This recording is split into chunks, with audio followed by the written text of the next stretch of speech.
अच्छा,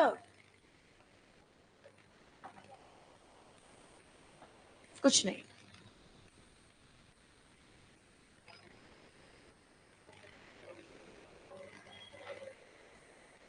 चलो यार, कहाँ तक पहुंचे थे ये बताओ यार। कौन से क्वेश्चन नंबर कर लिया था? Capital gain in conversion of capital asset into stock in trade, ये हम लोगों ने कर लिया था, है ना? इस पे क्वेश्चन भी लगा लिए थे। और यार जितने टॉपिक करवा रही हूँ उनको टिक करते हुए चलना है ना, क्योंकि बाद में आपको पता चलेगा कौन सा पढ़ा है और कौन सा नहीं पढ़ा है ना। तो टिक कर लेना प्लीज। आ जाओ, मैंने कहा था इस पे थोड़ा सा टाइम लगेगा, बड़ा टॉपिक है, इसलिए हमने कहा था कि इसको अगली क्लास में करेंगे। तो चलो देखो, कैपिटल कंपटीशन ऑफ, मैंने आप लोगों को लास्ट क्लास में सिखाया था conversion of capital asset into stock in trade. अगर हम अपने कैपिटल एसेट को स्टॉक इन ट्रेड में कन्वर्ट करते हैं तो जिस डेट पे हम कन्वर्ट करेंगे वो चला, कैपिटल एसेट को स्टॉक इन ट्रेड में कन्वर्ट करेंगे तो जिस डेट पे हम कन्वर्ट करेंगे वो डेट पे हम गेन को कंप्यूट कर लेंगे। और जिस टाइम पे मेरे को एक्चुअल में रेवेन्यू रिसीव होएगा ना, वो डेट पे हम लोग क्या करेंगे, टैक्स को पे कर देंगे, ठीक है ना यार? और हम टैक्स को कैसे पे करेंगे? प्रोपोर्शनेटली करेंगे, ठीक है ना यार? अभी ये क्लास में जितना भी बच्चा लास्ट क्लास में नहीं रहा होगा उसको हवा नहीं लगेगी। कोई है जो लास्ट क्लास में नहीं था? 1 2 3 4 5। भाई तुम लोग कहाँ था यार? तुम लोग इतना इंपॉर्टेंट चैप्टर चल रहा है। अच्छा, तो समझने की कोशिश करना है ना। बट अगर तुम्हारे को बेसिक नहीं पता होगा तो तुम्हारे को दिक्कत आएगा, क्योंकि अब ऑफकोर्स मैं बेसिक पे नहीं जा सकता। 4 घंटे का टॉपिक है, मैं 4 घंटे अब तुम्हें बेसिक पे लेके फिर वहां पे नहीं आ सकती। बट कोई बात नहीं है, मैंने आप लोगों के ग्रुप पे लेक्चर शेयर कर दिए, शेयर किए ना मैंने, कैसा कर दिया? जिनके ग्रुप पे नहीं किया मैं कर दूंगी फिर से, ठीक है? वो वहां से वो बैकअप लेक्चर कंप्लीट कर लेना, जिससे आप लोग ये टॉपिक को यहाँ पे कैच कर सको, ठीक है? और अगर ये सोचते हो कि बेसिक नहीं किया और यहाँ पे कैच कर लेंगे तो थोड़ा सा डिफिकल्ट होगा, बट नामुमकिन नहीं है। तुम ट्राई करेगा डेफिनेटली आ भी जाएगा, ठीक है? अल्टीमेटली निकाल तो घेर ही रहे। चलो, तो लास्ट क्लास में हम लोगों ने कहा था, एक टॉपिक पढ़ा था, conversion of capital asset into stock in trade. अगर हम अपने कैपिटल एसेट को स्टॉक इन ट्रेड में कन्वर्ट करेंगे तो वो टाइम पे हमारे को, जिस डेट पे हम कन्वर्ट करेंगे वो डेट पे हमारे को गेन कंप्यूट कर लेंगे। जिस डेट पे कैपिटल एसेट को स्टॉक इन ट्रेड में कन्वर्ट करेंगे उस डेट पे कैपिटल गेन कंप्यूट करके रख लेंगे। बट ऑफ कोर्स अगर हम कन्वर्ट करेंगे capital asset into stock in trade तो डेफिनेटली मेरे को एक्चुअल में रेवेन्यू तो आया नहीं होगा। तो ये सिचुएशन में जब भी हम उस इन्वेंट्री को बेचेंगे तो इन्वेंट्री को बेचने पे जो भी रेवेन्यू हमें प्राप्त होगा वो टाइम पे हम लोग क्या करेंगे, टैक्स को पे करेंगे। जैसे जैसे रेवेन्यू बिकता रहेगा वैसे वैसे प्रोपोर्शनेटली हम लोग टैक्स को भी जमा करते रहेंगे। ऐसा ही तो क्वेश्चन किया था हम लोगों ने। चलो आज की क्लास में नया टॉपिक स्टार्ट करते हैं, compulsory acquisition of land and building. अगर गवर्नमेंट या उसकी सिमिलर एजेंसी कोई भी कंपल्सरी एक्विजिशन करती है, किसी भी पर्सन की कोई लैंड एंड बिल्डिंग है और उस लैंड एंड बिल्डिंग को कंपल्सरी एक्वायर करती है, तो फिर ये सिचुएशन में यहाँ पे भी कैपिटल गेन अराइज होएगा। हाँ जी मैम, आपने हमें ट्रांसफर की डेफिनेशन पढ़ाई थी, तो ट्रांसफर की डेफिनेशन में आपने पढ़ाया था कि ऑफकोर्स ऐसा होता है कि अगर हम कन्वर्जन ऑफ सॉरी कि गवर्नमेंट या उसकी सिमिलर एजेंसी किसी भी लैंड या बिल्डिंग को कंपल्सरी एक्वायर करती है तो हम इसको ट्रांसफर मानते हैं और यहाँ पे भी गेन अराइज होएगा। अब एक एग्जांपल देखो, मान लो फॉर एग्जांपल कोई मिस्टर एक्स है, इनका एक घर है और गवर्नमेंट ऑफ इंडिया ने यहाँ से ना एक फ्लाईओवर पास कर दिया और ये घर बीचों बीच में आ रहा है। तो ऑफकोर्स इस घर को फिर गवर्नमेंट क्या करेगी, कंपल्सरी एक्वायर करेगी। किसी एक पर्सन के घर की वजह से ऐसा नहीं होएगा कि हम फ्लाईओवर ऐसे बना दे, समझ रहे हो? जैसे फ्लाईओवर बनता था ऑफकोर्स ऐसे ही बनेगा। तो ये घर बीचों बीच में आ रहा तो गवर्नमेंट क्या करेगी, इस घर को कंपल्सरी एक्वायर कर लेगी। अब अगर कंपल्सरी एक्वायर करेगी तो ऑफकोर्स गवर्नमेंट क्या करेगी, मिस्टर एक्स को बुलाएगी। आ गए मिस्टर एक्स, गवर्नमेंट आ गई एंड गवर्नमेंट ने मिस्टर एक्स से कहा, देखो मिस्टर एक्स, हम आपको इस घर के इक्विवेलेंट जो भी पैसा बनता है हम आपको इस घर के इक्विवेलेंट फंड्स दे देंगे। यानी गवर्नमेंट इनको फंड्स देगी, किसके रिगार्डिंग, घर के रिगार्डिंग। और ये घर को क्या कर देंगे, हम डिमोलिश कर देंगे, तोड़ देंगे, है ना? और तोड़ के यहाँ पे फ्लाईओवर बना देंगे। तो घर गया और पैसा आया, घर गया और पैसा आया, कैपिटल एसेट का ट्रांसफर हुआ और ट्रांसफर के बदले में क्या आया, पैसा आया। तो अगर अब यहाँ पे देखेंगे, अगर कोई गेन अराइज हो रहा होगा तो उस गेन पे इनकम टैक्स डिपार्टमेंट टैक्स भी ले लेगा। आई बात समझ में? तो अच्छा, अब थोड़ा ध्यान से, कभी कभी मान लो फॉर एग्जाम्पल 2017 में गवर्नमेंट ऑफ इंडिया ने मिस्टर एक्स का घर एक्वायर कर लिया, 2017 में। अब ऐसा होता है एक्विजिशन पहले कर लिया, पर गवर्नमेंट के मामले में होता क्या ना कि भाई पैसा प्रॉपर्टी की वैल्यूएशन हुई, प्रॉपर्टी की वैल्यूएशन होकर उसका डिमोलिशन हुआ, उसका भी कॉस्टिंग जुड़ता है ना, आप लोगों ने पढ़ा होगा डिमोलिश कॉस्टिंग भी सब कुछ करके आपको ना हम क्या करेंगे, सर्टेन सम ऑफ मनी पे करेंगे। पर गवर्नमेंट का काम है तो कभी कभी थोड़ा बहुत डिले हो जाता है। तो मान लो 2017 में गवर्नमेंट ऑफ इंडिया ने मिस्टर एक्स के घर को एक्वायर कर लिया, और जो इनको पैसा दिया है वो दिया 2022 में, 22-23 में आके दिया। तो सरकार इनकम टैक्स डिपार्टमेंट ये कहता है जिस साल घर को कंपलसरी एक्वायर किया है आप उसी साल कैपिटल गेन को कंप्यूट करके रख लो, है ना। तो यानी कैपिटल गेन कौन से ईयर में कंप्यूट होएगा, 2017 में कंप्यूट हो जाएगा। और टैक्स कब जाएगा, ऑफ कोर्स अगर गवर्नमेंट ऑफ इंडिया ने कंपलसरी एक्विजिशन किया, जब तक पैसा नहीं मिला, जब पैसा ही नहीं तो हम टैक्स कहां से जमा करेगा। तो इसके लिए हम लोग क्या करेगा, पैसा तो है नहीं हमारे पास, तो ये केस में पैसा कब देगी, गवर्नमेंट ने कहा पैसा देगी 22-23 में, तो फिर अल्टीमेटली हम टैक्स कब पे करेगा, 22-23 में। आई बात समझ में, तो टैक्स कब पे होएगा, 22-23 में। तो वी सिंपल, बहुत सिंपल सा कॉन्सेप्ट है, छोटा सा कॉन्सेप्ट है कि अगर गवर्नमेंट या उसकी सिमिलर एजेंसी ने किसी पर्सन का कोई घर एक्वायर कर लिया, कंपल्सरी एक्वायर कर लिया, तो जिस डेट में, जिस ईयर में एक्वायर किया है वो ईयर में कैपिटल गेन अराइज हो जाएगा, हम उसी ईयर में कैपिटल गेन कंप्यूट कर लेंगे, और टैक्स कब करेंगे, जब एक्चुअल में पैसा मिल जाएगा। अब मुद्दा ये आता है मैम, जैसे लास्ट कॉन्सेप्ट में आपने हमें पढ़ाया था कि जो टैक्स होएगा वो प्रोपोर्शनेटली होएगा या एक मुश्त होएगा। तो लास्ट वाले में मैंने आप लोगों को बताया था कि जब conversion of capital asset into stock in trade होता है तो जैसे जैसे पैसा आता जाएगा जिस प्रपोर्शन में, उसी प्रपोर्शन में टैक्स करेंगे। बट यहाँ पे ऐसा नहीं है, यहाँ पे कहते हैं कि अगर आपको फर्स्ट इंस्टॉलमेंट, पहली किस्त या जो भी पहला पैसा गवर्नमेंट के साइड से आया, तो उसी टाइम पे होल अमाउंट पे टैक्स लग जाएगा। आई बात समझ में, तो होल अमाउंट इज टैक्सेबल, ठीक है। फॉर एग्जाम्पल मिस्टर एक्स का एक घर था, 2017 में गवर्नमेंट ऑफ इंडिया ने इसको एक्वायर कर लिया, इनके घर की जो टोटल वैल्यूएशन लगाई वो 1 करोड़ लगाई। अब 1 करोड़ लगाई और मान लो इस 1 करोड़ पे इनको 25 लाख रुपीज का गेन हो गया, 25 लाख रुपीज का गेन हुआ, तो 25 लाख रुपए का जो गेन है वो हम कहाँ पे कंप्यूट करके रखेंगे, यहीं पे कंप्यूट करके रख लेंगे।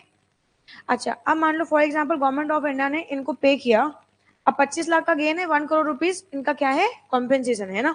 अब गवर्नमेंट ऑफ इंडिया ने पहली जो किस्त दी इनको वो दी 50 लाख रुपए की, कहा 50 लाख अभी ले लो, 50 लाख अगले साल देंगे।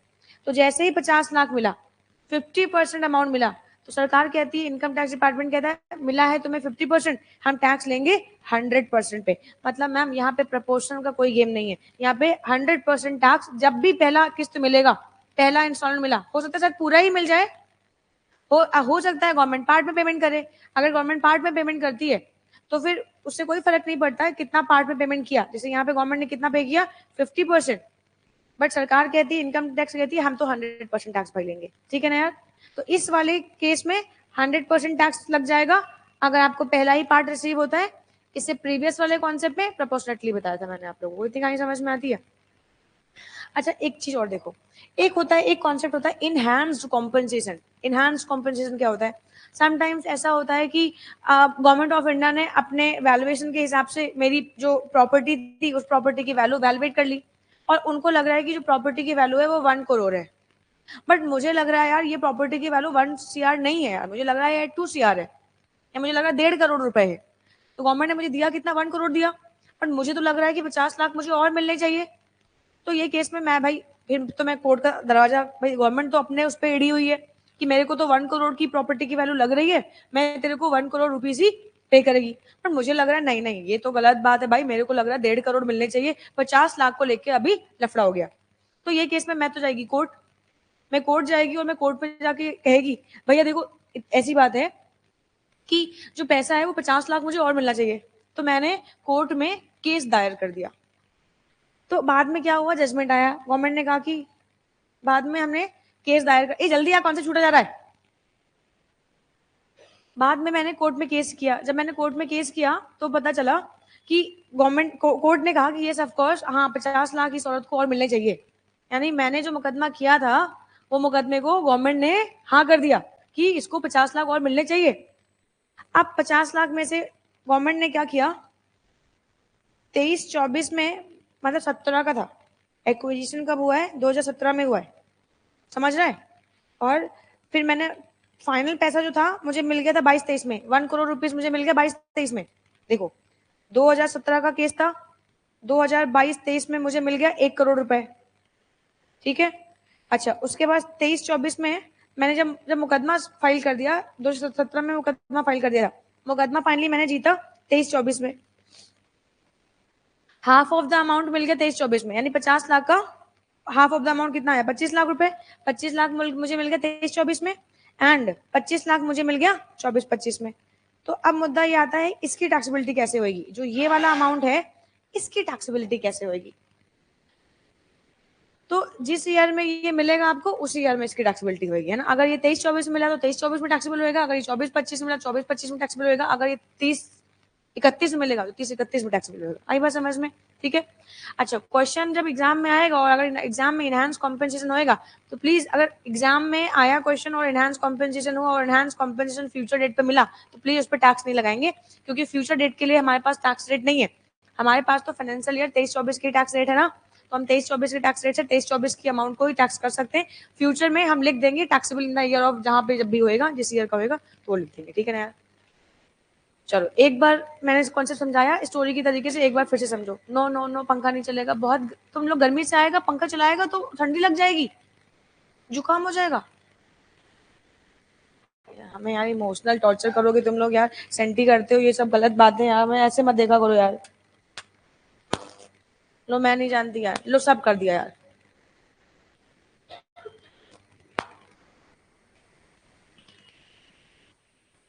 सेंटी करता है तुम लोग यार मुझे।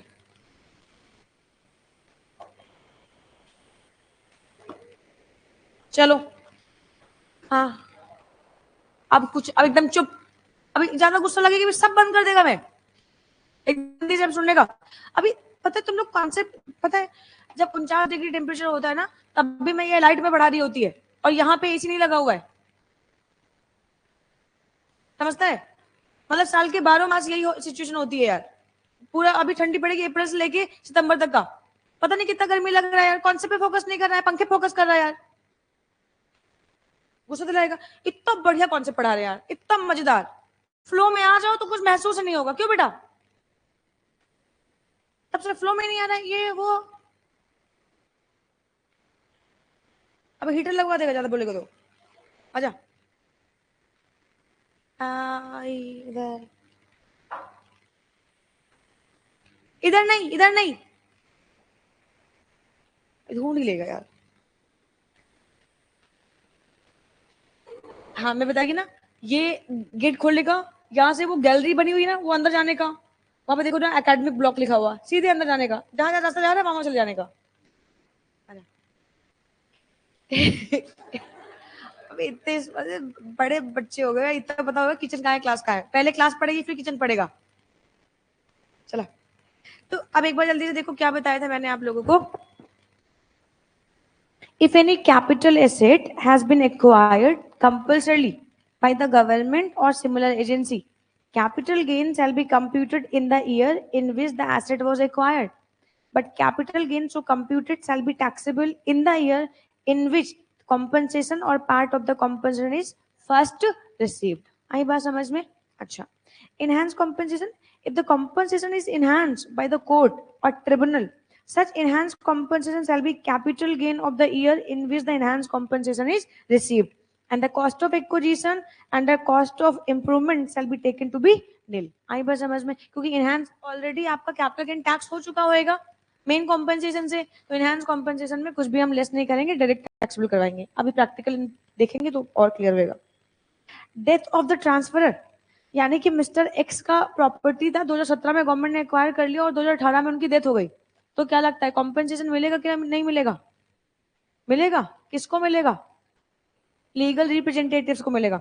It is possible that transferor may die before he receives the enhanced compensation. In that case, enhanced compensation will be chargeable to tax in the hands of the person who receives the same. आई कहानी समझ में? चलो, tax में मजा तो practical का ही है। आ जाओ इलस्ट्रेशन 11 पे आओ और ध्यान से मेरे साथ पढ़ो, फिर उसके बाद बताना। मिस्टर एक्स है, डेट ऑफ बर्थ है 1946, देखो डेट ऑफ बर्थ दिया है, अच्छा ठीक है 1946, has purchase one house on 1/4/1995। कोई मिस्टर एक्स है जिन्होंने एक घर 1995 में परचेज किया for ₹4 lakh, and incurred rupees 2 lakh on its improvement on 1/10/1998. Its market value on 1/4/2001 was rupees 3 lakh. And this house was acquired by the government on 1/10/2013. जल्दी से बताओ कैपिटल गेन कौन से ईयर में कंप्यूट करेंगे? जिस ईयर में गवर्नमेंट ने कंपलसरी एक्वायर किया उसी ईयर में ना, तो गवर्नमेंट ने एक्वायर किया 2013 में, तो ये सब कुछ 2013 में होगा. And the compensation fix was rupees 50 lakh, और जो कॉम्पेंसेशन फिक्स है वो कितना है? 50 लाख रुपीज है. And the government has paid half of the compensation 2023 and the balance on 2024. The SSC has filed an appeal for increasing the compensation, and the court has given decision on 31/3/2025 and directing the government to pay the additional compensation rupees 5 lakh. And the government has paid half of the compensation 1/4/24 and the balance half 1/4/27. बाप रे बाप. And he has invested 72,000 in NSC. NSC 80C की deduction है. NSC 80C की deduction है, but आप सबको पता है कैपिटल गेन चैप्टर से हम डिडक्शन नहीं देते हैं, है ना. Long term capital gain 111A और 112A से हम कभी भी डिडक्शन नहीं देते हैं. याद करते हुए चलना इन प्रोविजन को, ठीक है? याद आ रहा है आप लोगों को? हाँ, नेशनल सेविंग सर्टिफिकेट बॉन्ड. चलो खैर, तो हम लोग यहाँ पे आते हैं.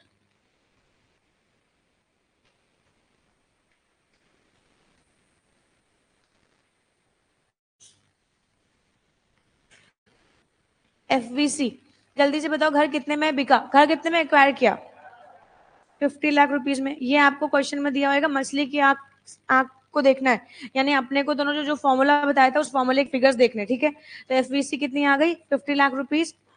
लेस कर दो इससे index cost of acquisition. But index cost of acquisition निकालने से पहले हम लोग क्या निकालेंगे? कॉस्ट ऑफ एक्विजिशन, है ना. तो घर की वैल्यू 1/4/2001 के पहले कितनी थी? 4 लाख. अच्छा, फेयर मार्केट वैल्यू ऑन 1/4/2001 कितनी है? क्या बात है यार, तुम लोग छा गए यार. Which is higher? कितना आया? 4 लाख. तो कॉस्ट ऑफ एक्विजिशन बेटा कितना हो गया? 4 लाख. ओ ज्यादा हो गया क्या? अरे जीरो पे कंट्रोल नहीं है यार. इनटू कौन से ईयर में इसका कैपिटल गेन हम कंप्यूट कर रहे हैं? 13-14 में ना. 13-14 का इंडेक्स बताओ जल्दी से. 220 डिवाइडेड बाई 100 कितना आया बेटा ये? हाँ, 8,80,000. क्या बात है, छा गए तुम लोग. अच्छा, इसके अलावा और तो कुछ लेस करना नहीं है. कितना आया ये? बेटा निराश नहीं होना, सब आएगा. कितना आया? 41,20,000. कुछ गड़बड़ लग रहा है हमें. यही आया लॉन्ग टर्म कैपिटल गेन. समझता है? सुबह वो बच्ची को भी थोड़ा सा बता देना यार, है ना. बेचारी नर्वस है, कह रही क्या हो रहा है, हमारे साथ समझ नहीं आ रहा है. लॉन्ग टर्म कैपिटल गेन आगे कौन से ईयर में आ गया? कौन से ईयर में आया? हाँ, ऐसे बोलने का. 13-14 में हमने कंप्यूट करके रख लिया. हमारे पास ये एक आ गया, हमने इसको एक बॉक्स में रख लिया कि वाह ये एक हमारा कैपिटल गेन है, ठीक है. अब गवर्नमेंट ने हमें पैसा कब दिया है? फर्स्ट इंस्टॉलमेंट दी है 1/10/2023 को. यहाँ पे देखो, पहली इंस्टॉलमेंट गवर्नमेंट ने कब पे कर रही है? 1/10/2023 में. तो 1/10/2023 में कितना अमाउंट मिलेगा? Amount received 25 lakh. Half of the compensation 23-24 में पे किया है, तो ये पैसा आ गया अपने पास.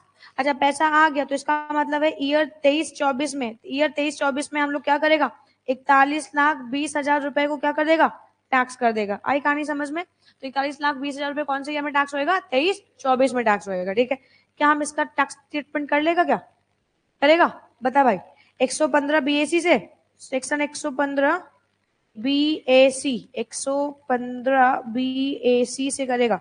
अब 115 BAC से करेगा तो 41,20,000 लेस कर देगा इससे 3 लाख रुपीज की आपकी बेसिक एग्जाम्शन. कितना आया ये? 38,20,000. अच्छा, इस पे लगाएगा अपन लोग 20% का टैक्स रेट. कितना आएगा? 7,64,000. ये आगे इस पे टैक्स 4% का सेस लगाएगा. कितना आएगा? 30,000.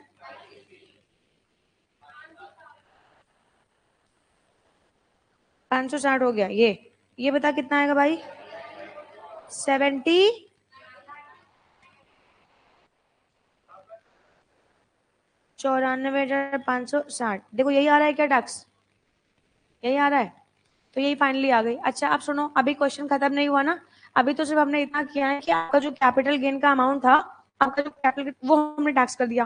क्वेश्चन में दिया हुआ है कि इनहांस कॉम्पेंसेशन, यानी अच्छा पहले एक चीज देख लो, यानी कि इसको 25 लाख रुपए ये मिले, इस 25 लाख रुपए में से इतना तो टैक्स लग जाएगा और रिमेनिंग अमाउंट जो होएगा वो इसको यूज कर पाएगा, ठीक है। अच्छा अब इसके अलावा यहाँ पे क्वेश्चन में दे रखा है कि इसने इनहेंस कॉम्पेंसेशन के लिए अप्लाई किया है ना, तो इनहेंस कॉम्पेंसेशन 5 लाख का ड्यू है, क्यों 5 लाख का है, गवर्नमेंट ने आदेश दिए कि 5 लाख रुपए गवर्नमेंट को पे करना है। अच्छा पहला कॉम्पेंसेशन कब मिला है, इनहेंस कॉम्पेंसेशन पहला मिला है 24-25 में, मैं खुद देखेगा 1/4/24 तो 24-25 होगा ना, 24-25 में, तो 24-25 में मिला कितना अपने को, 2.5 लाख रुपए, तो 24-25 में 2.5 लाख रुपए टैक्सेबल होएगा, और 27-28 में 2,50,000 रुपए टैक्सेबल होएगा। देखो यही लिख रखा है क्या, समझता है इस बात को क्या, मेरा मेरा बच्चा यहाँ देखो, ये तो पूरा टैक्स लगा ही दिया ना, ये तो इनहांस है ना, तो इनहांस जब जब मिलेगा तब तब टैक्सेबल होएगा।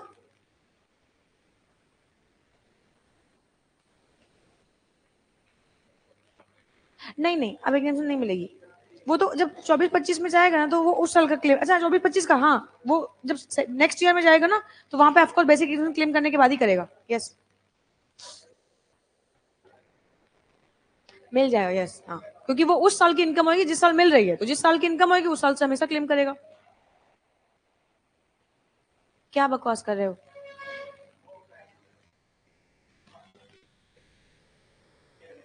ये कहानी समझ में आई तो आगे बढ़ेंगे, आ गई, चलो।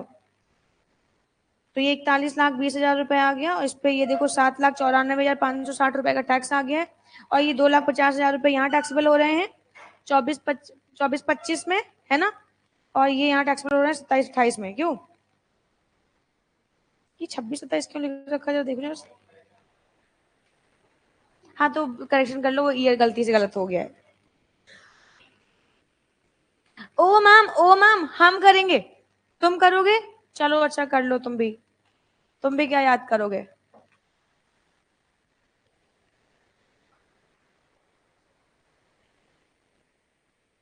कोई बात नहीं, निराश नहीं होने का, सब जीवन के रंग है, आज ब्लैक है तो कल व्हाइट होएगा, फिर परसों रेड, पर्पल, ब्लू। ए चला करा,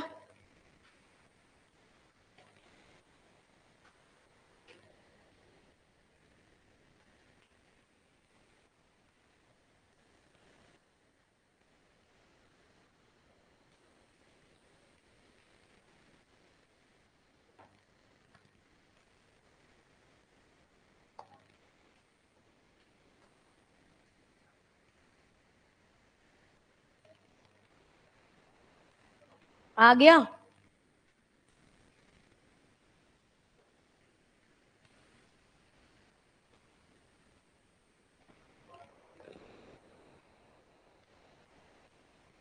आज तो बहुत अच्छे अच्छे कॉन्सेप्ट सीखने हैं।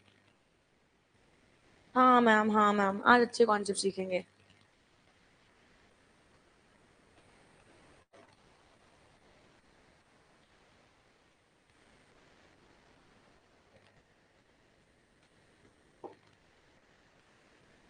चलो अच्छा मैं करा दूं,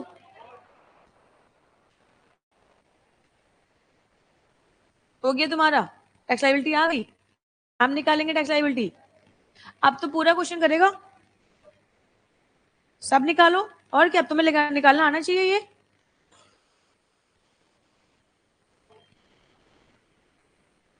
और अगर लाइबिलिटी सही नहीं आएगी तो बेटा तुम पिटेगा। अभी जिन लोगों ने भी मुझसे बेसिक कॉन्सेप्ट पढ़ रखे हैं ना वो सब टैक्स लाइबिलिटी निकाल के दिखाएंगे, छोटे छोटे बच्चों वाली हरकतें करते हो।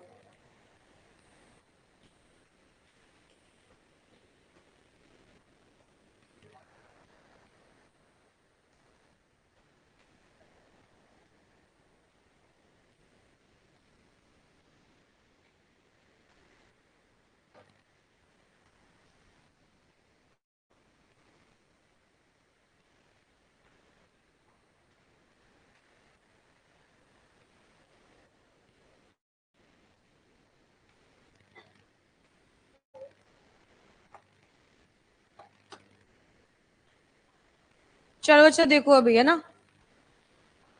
Mrs X purchase one house on 1/7/1997 for ₹2 lakh and income ₹1 lakh on its improvement 1998 and its market value on 1/4/2001 is 2,50,000। ठीक है, इसको ऐसे इग्नोर मारो जैसे तुम्हारी एक्स है। हाँ, एंड 2,50,000 आगे वैल्यू। सी इनका 2 लाख ऑन इट्स इम्प्रूवमेंट 11/12। क्या इसको भी इग्नोर मार दे क्या? अच्छा। And the house was acquired by the government on 1/7/2014 and the compensation fix is ₹60 lakh and half of the amount was paid by the government on 1/1/24 and the balance half of the amount paid 1/1/25। She has also receive interest of ₹2 lakh 2 lakh in the previous year 23-24। 145 B. अभी ये interest का जो section है वो मैंने आप लोगों को नहीं बताया था, क्योंकि वो सेक्शन जो है ये सेक्शन 56 में, इधर देखा, ये 2 लाख रुपए जो है ना, ये इंटरेस्ट मिला है। गवर्नमेंट ने गवर्नमेंट ने कॉम्पेंसेशन रोक के दिया ना, तो 2 लाख रुपीज का इंटरेस्ट मिला है। ये जो इंटरेस्ट है, ऑफकोर्स आप सबको पता है कि ये सेक्शन 56 में जाएगा, ये तो सबको पता है। अच्छा, ये नहीं पता है कि सेक्शन 56 के साथ इसके ऊपर 145 बी भी लगेगा। ये 145 बी क्या है? 145 बी का एक प्रोविजन है जिसमें कहा गया कि अगर किसी गवर्नमेंट या उसकी सिमिलर एजेंसी ने आपको कोई कॉम्पेंसेशन दिया है और वो डिले दिया है, तो फिर ये केस में उस पर वो इंटरेस्ट भी पे करेगी। अगर वो इंटरेस्ट पे करेगी तो ये सिचुएशन में ये इंटरेस्ट पे 50% फ्लैट एग्जाम्पशन मिल जाएगी। पता है आप लोगों को? नहीं पता था क्योंकि अभी पढ़ाया है नहीं वो चैप्टर।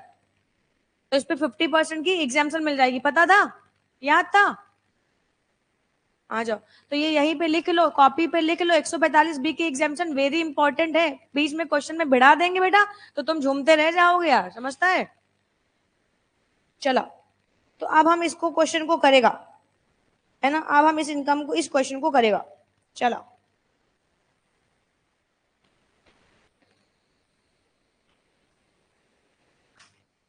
तो ये बताओ एफवीसी कितनी है? एफवीसी है 6 लाख। हम चेक कर रहे थे। लेस कर दो इंडेक्स कॉस्ट ऑफ एक्विजिशन।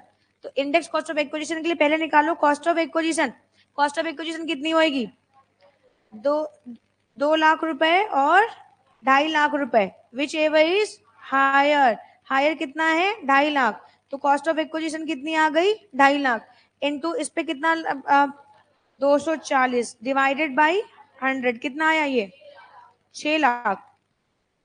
अच्छा बच्चा, इसमें तो इंडेक्सेशन भी है ना, वो इम्प्रूवमेंट भी है, तो अपने को इम्प्रूवमेंट भी एडजस्ट करनी है। तो लिखेंगे index cost of improvement. Improvement कितने की है? 2 लाख की है। तो इम्प्रूवमेंट है 2 लाख रुपए की, तो 2 lakh, 2 lakh into 240 divided by 184। जिस ईयर में किया है उसी ईयर का ले रहे हो ना? बताओ कितना है ये? 2,60,870। तो ये लेस करेंगे, ये लेस करेंगे, कितना आया? 51,130। ये आ गया अपना capital gain, long term capital gain. कौन से ईयर में यार आया ये?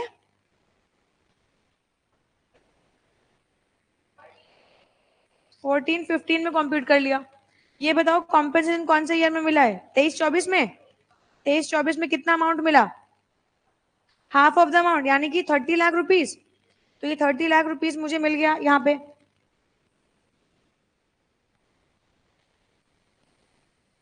आ जाओ, अभी 30 लाख मिल गया हमारे को यहाँ पे। तो ये हो गया। अब इसमें से टैक्सेबिलिटी कितनी करवाएंगे? फुल की या हाफ की?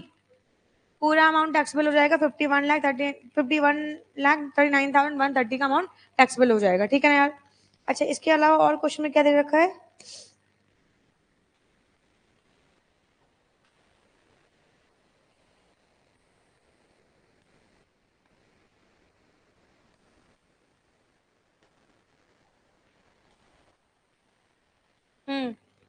तो अगर मैं इनकी इनकम को देखूं तो यहाँ पे, अच्छा इनहेंस कौन से ईयर में मिला है?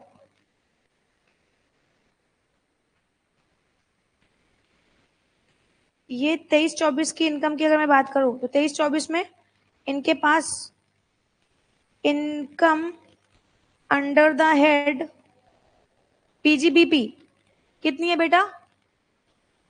20,03,900। अजीब फिगर दे रखा है इसे।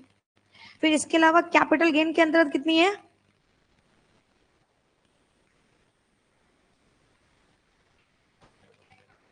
130 है ना। और अदर सोर्सेज में कितनी है यार? 2 लाख रुपीज की है यार। अदर सोर्सेज में इनकी 2 लाख रुपीज की इनकम है, बट इसमें से 50% का एग्जाम्शन मिल जाएगा 1 लाख रुपीज का। तो कितनी इनकम हो गई इनकी? तो इसका मतलब यहाँ पे यार ये इनकम आई यार, कितना आई बेटा? 43,120 आई बात समझ में? अब वही सिंपल हम इस पे टैक्स लाइबिलिटी निकाल लेंगे यार। क्यों बेस बेटा 1 अप्रैल, तो बेटा वो तो इनहांस ना, इनहांस नहीं लिखा मैंने इसमें। यहाँ पे देखो ना, यहाँ पे देखो, ये कह रहे हैं कि government half of the amount paid by the government on 1/1/2024 and the balance half of the amount paid 1/1/25। तो अभी जाएगा 25-26, 24-25 में। 24-25 का तो ट्रीटमेंट हम कर नहीं रहे। देखो, जब पहली बार हमें इनहेंस, जब पहली बार कॉम्पनसेशन मिलेगा तो पूरा अमाउंट टैक्सेबल हो जाएगा। अब पहला जो अमाउंट हमें मिला हुआ है वो यहाँ पे मिला हुआ है 1/1/24। इसका मतलब ये ईयर 23-24 है, जनवरी है ना, जनवरी है, और वहां अप्रैल से स्टार्ट होगा और मार्च पे एंड हो जाएगा। तो 23-24 में मिल गया बेटा, 23-24 में मिल गया। तो whole of the capital gain 23-24 में टैक्सेबल हो जाएगा। ठीक है। अच्छा, फिर इसमें ना इनहेंस कॉम्पेंसेशन की देखो बात कह रखी है। हाँ, इनहेंस कॉम्पेंसेशन अच्छा है ही नहीं इसमें, वो मैंने पढ़ा तो था सर। ठीक है, नहीं है इसमें इनहांस। तो इनहांस अगर होता भी तो अगर फ्यूचर डेट में मिलता तो हम उसको खाली नोट डाल के छोड़ देते और कुछ भी ना करते। तो यानी कि अगर मैं 23-24 की इनकम की बात करूं तो इनकी ये 23-24 की इनकम आ जाएगी। बोलो भाई, इतनी गाड़ी समझ में आती क्या? और 23-24 की इनकम आएगी। यहाँ पे देखो कितना जोड़ा था हम लोगों ने, यही आई है 72,43,120। 120 ठीक है ना यार, ये इनकम आ गई और इसी पे हमें टैक्स पे कर देना है। वेरी सिंपल यार। अब टैक्स पे करोगे, 50 लाख को क्रॉस कर गया है, आपका 10% का सरचार्ज लग जाएगा। सरचार्ज लगा दोगे, आपकी पीजीबीपी की इनकम है वो स्लैब रेट से टैक्सेबल हो जाएगी, कैपिटल गेन की जो इनकम है वो फ्लैट रेट से टैक्सेबल हो जाएगी। वेरी सिंपल यार। और सरचार्ज सब पे फ्लैट 10% लगेगा, क्योंकि 50 लाख के बिलो है तो कोई दिक्कत की बात ही नहीं, सबके ऊपर 10% लगना है। 100 के बिलो है तो सबके ऊपर 10% लगना है। आओ करवा देती हूँ। हाँ, अब इसमें मार्जिनल रिलीफ आएगी नहीं बेटा, क्योंकि इनकम थोड़े से ब्रैकेट को जब जंप करती तब ऐसा होता है, मार्जिन रिलीफ निकलती है। अभी यहाँ मार्जिन रिलीफ निकलेगी नहीं। चलो यहाँ पे देखो जरा ध्यान से, टैक्स लाइबिलिटी निकाल देती हूँ। आ जाओ, टैक्स लाइबिलिटी बेटा 72 लाख है ना, 72,43,120। अब इसमें 3 लाख रुपीज की आपकी बेसिक एग्जाम्शन निकल जाएगी। अच्छा ये कितना, अच्छा सुनो ध्यान से, मैं ऐसे कर देती हूँ थोड़ा बाइफक, मतलब मैं ऐसे अलग तोड़ दूं वरना थोड़ी सी गड़बड़ हो जाएगी। यार पीजीबीपी की इनकम है हमारी 20,03,090, और उसके बाद अपनी कौन सी इनकम है? 51,130। अच्छा, ये 1 लाख रुपीज का जो आपका इंटरेस्ट इनकम है उसको भी यही लिख दूं क्या?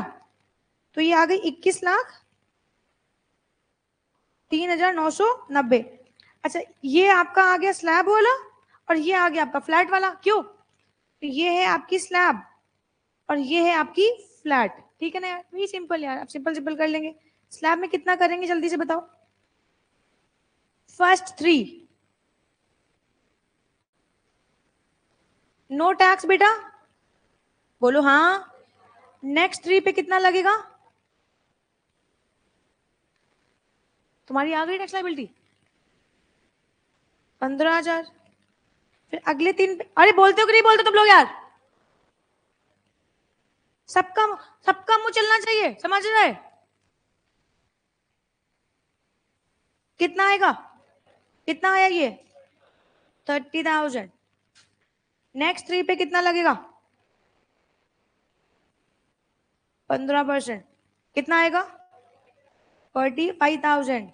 नेक्स्ट 3 पे कितना लगेगा? कितना आया?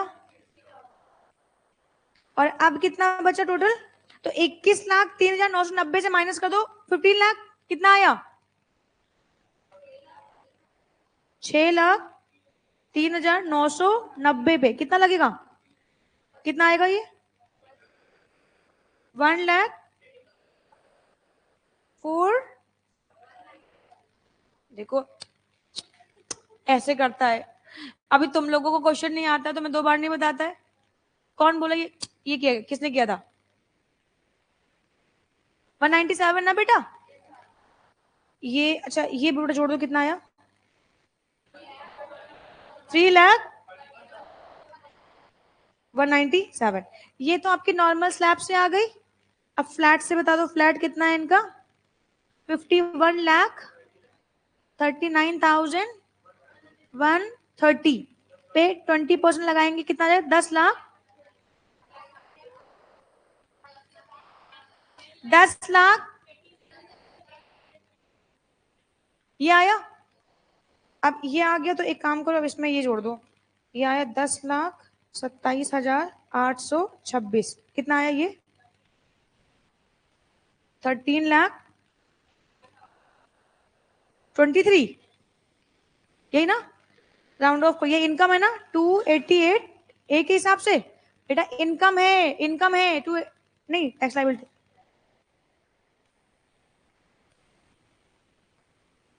कितना है बेटा ये? 13,59,000।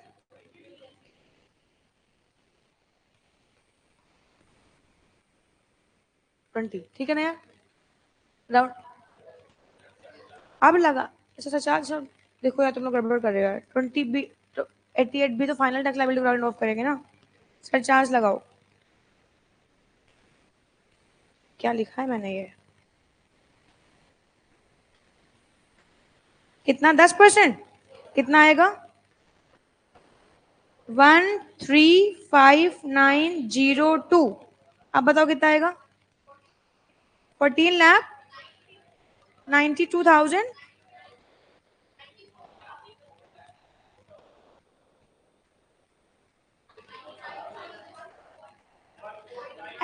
ऐसे मत बोलो, ऐसे बोलो 13 लाख इतने थाउजेंड इतने रुपीज।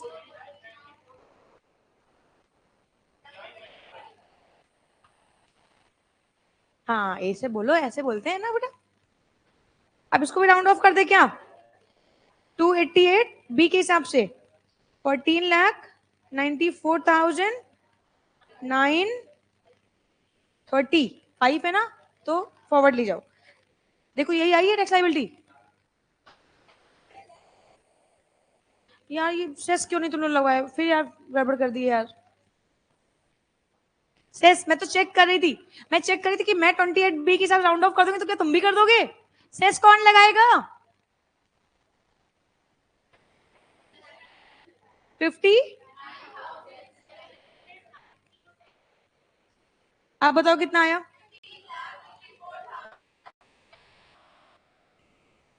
यही ना? अब इसको राउंड, अब तो राउंड ऑफ होएगा ना? 15,54,700। यही आई है क्या? मैच कर लिया आंसर क्या?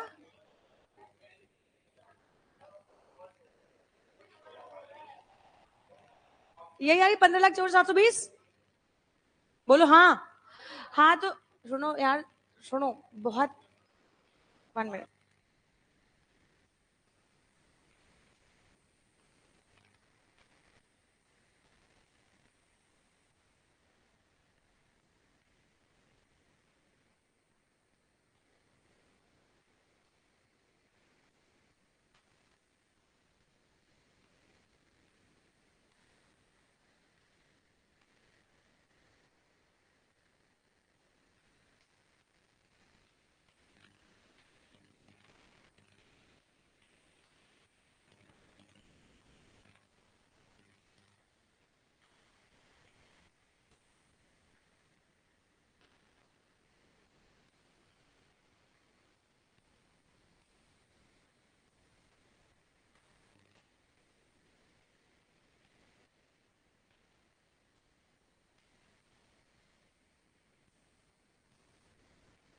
चलो, ये कहानी समझ में आई कि नहीं आई?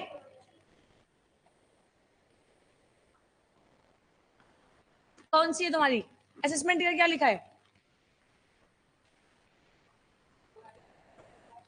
फरवरी की पहले मिली है कि बाद में मिली है? फरवरी में मिली है? हाँ, अभी मिली है?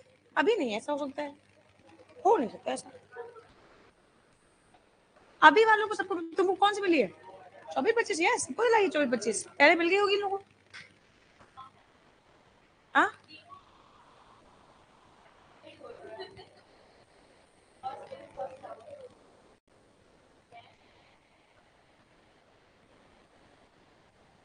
अच्छा ये बताओ यार, ये कॉन्सेप्ट समझ में आया कि नहीं आया? अच्छा, अब जैसे जितने भी बच्चों ने जैसे फर्स्ट चैप्टर से बेसिक कॉन्सेप्ट से पढ़ रखा है, तो वो लोग ना प्रॉपर क्वेश्चन करते हुए चलेंगे, क्योंकि एग्जाम में आपको सिर्फ कैपिटल गेन नहीं निकालना है। मैं जब भी पढ़ाती हूँ तो जिस चैप्टर को पढ़ाती हूँ फिर मैं वही चैप्टर टच करती हूँ, बट बाई चांस की बात है इस बार मैंने बेसिक कॉन्सेप्ट यानी कि टैक्स रेट आपको पहले पढ़ा दिए, वरना हर बार मैं बाद में पढ़ाती हूँ, समझ रहे हो? तो पहले पढ़ा दिए तो टैक्स रेट इंप्लीमेंट करते हुए चलेंगे, ताकि आपको कॉन्सेप्ट क्लियर होता चले कि कितना टैक्स हमारे ऊपर इम्पोज हो रहा है और कैसे कैसे इम्पोज हो रहा है ना। चलो, और कोई दिक्कत की बात नहीं है यार, असेसमेंट ईयर सिर्फ चेंज है, छोटे मोटे एक दो चेंजेस होंगे, बस आप इतना करो कि 100% क्लास अटेंड करो, ठीक है ना यार? कोई फर्क नहीं पड़ता है, जो है वो भी सही है यार, बस चेंज करते चलो यार।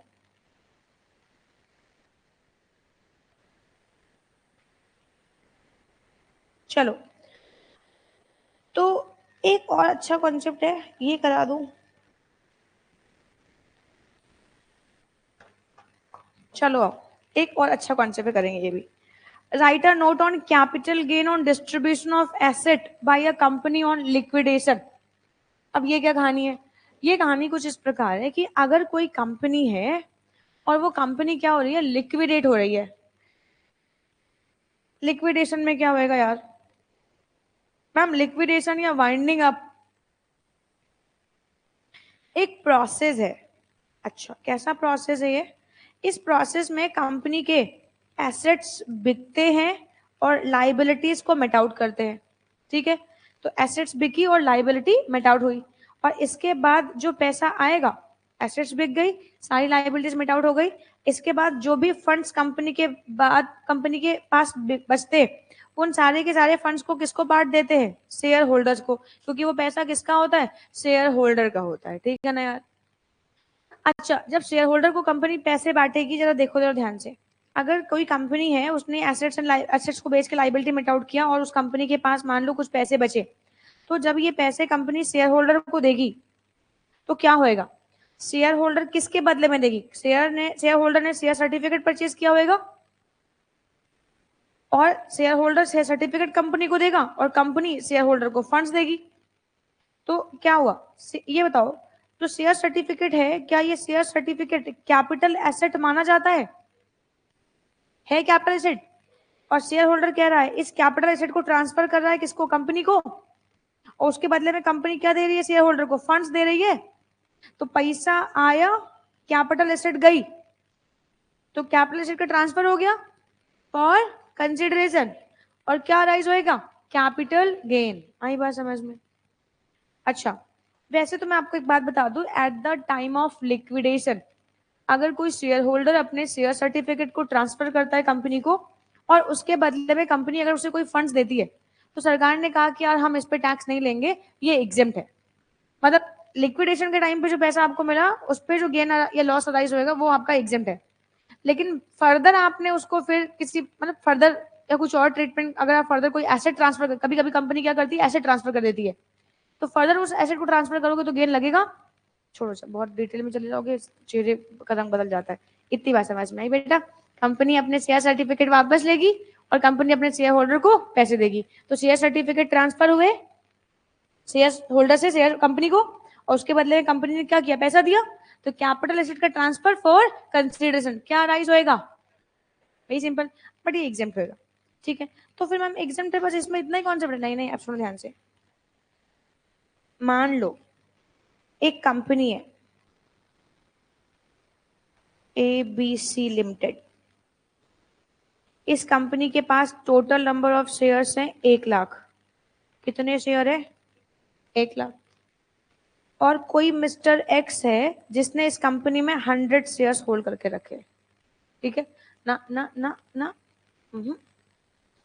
एक कंपनी है जिसके पास 1 लाख शेयर्स है, इस कंपनी में एक मिस्टर एक्स है जिन्होंने 100 शेयर्स होल्ड करके रखे हुए ना। अभी कंपनी का क्या हो गया, वाइंडिंग अप हो गया, वाइंडिंग अप हो गया। अब कंपनी का वाइंडिंग अप हो गया, तो वाइंडिंग अप के टाइम पे सभी के सभी लाइबिलिटीज को मिट आउट करने के बाद कंपनी के पास 8 लाख रुपए के एसेट्स बचे।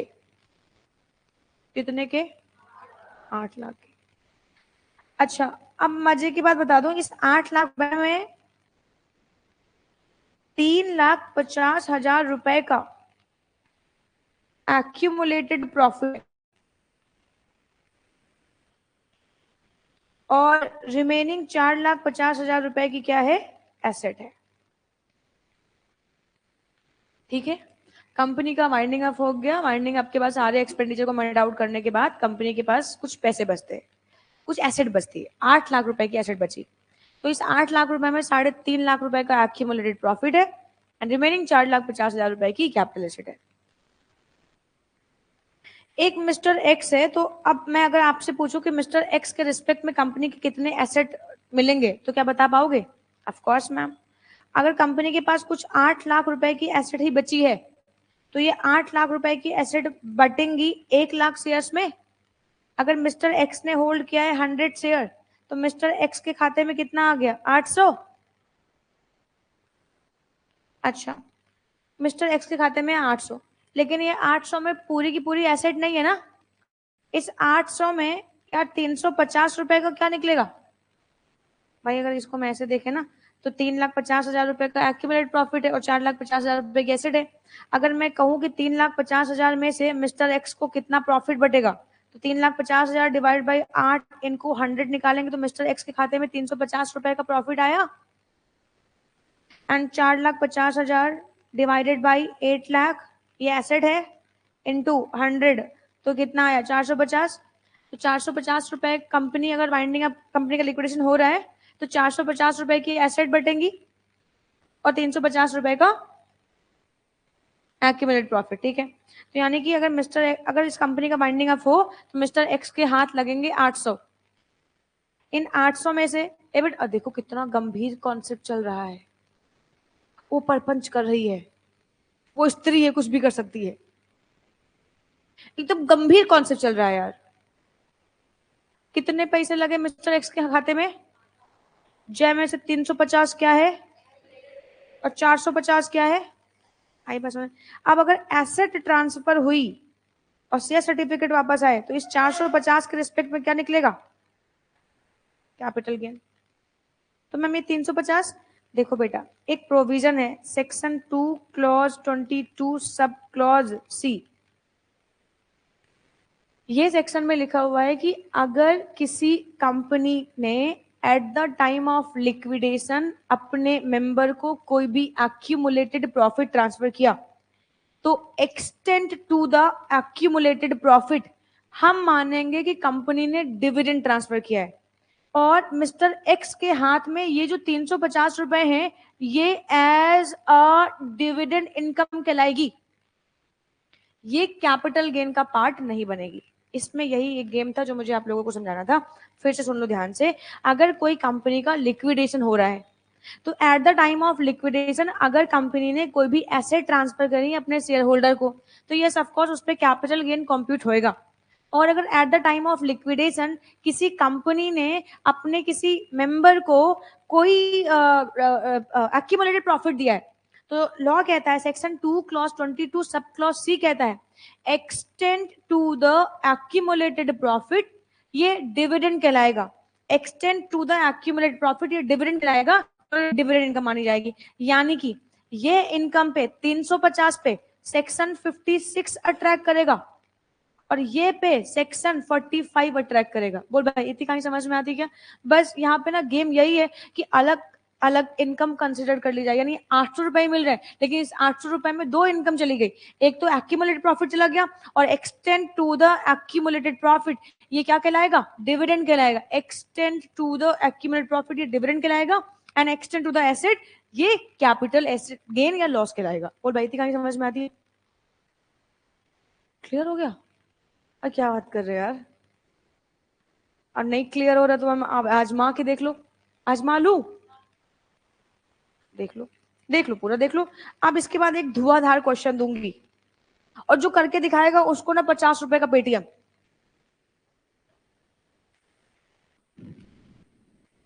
सोच लो बेटा, हमारा क्वेश्चन है।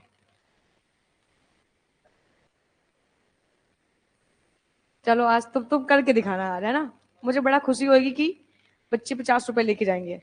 क्यों सुधान जी, ये तुम बोलते बोलते नहीं हो क्या? तुम चुप ही रहते हो हमेशा, तुम सर के तरीके से हो क्या?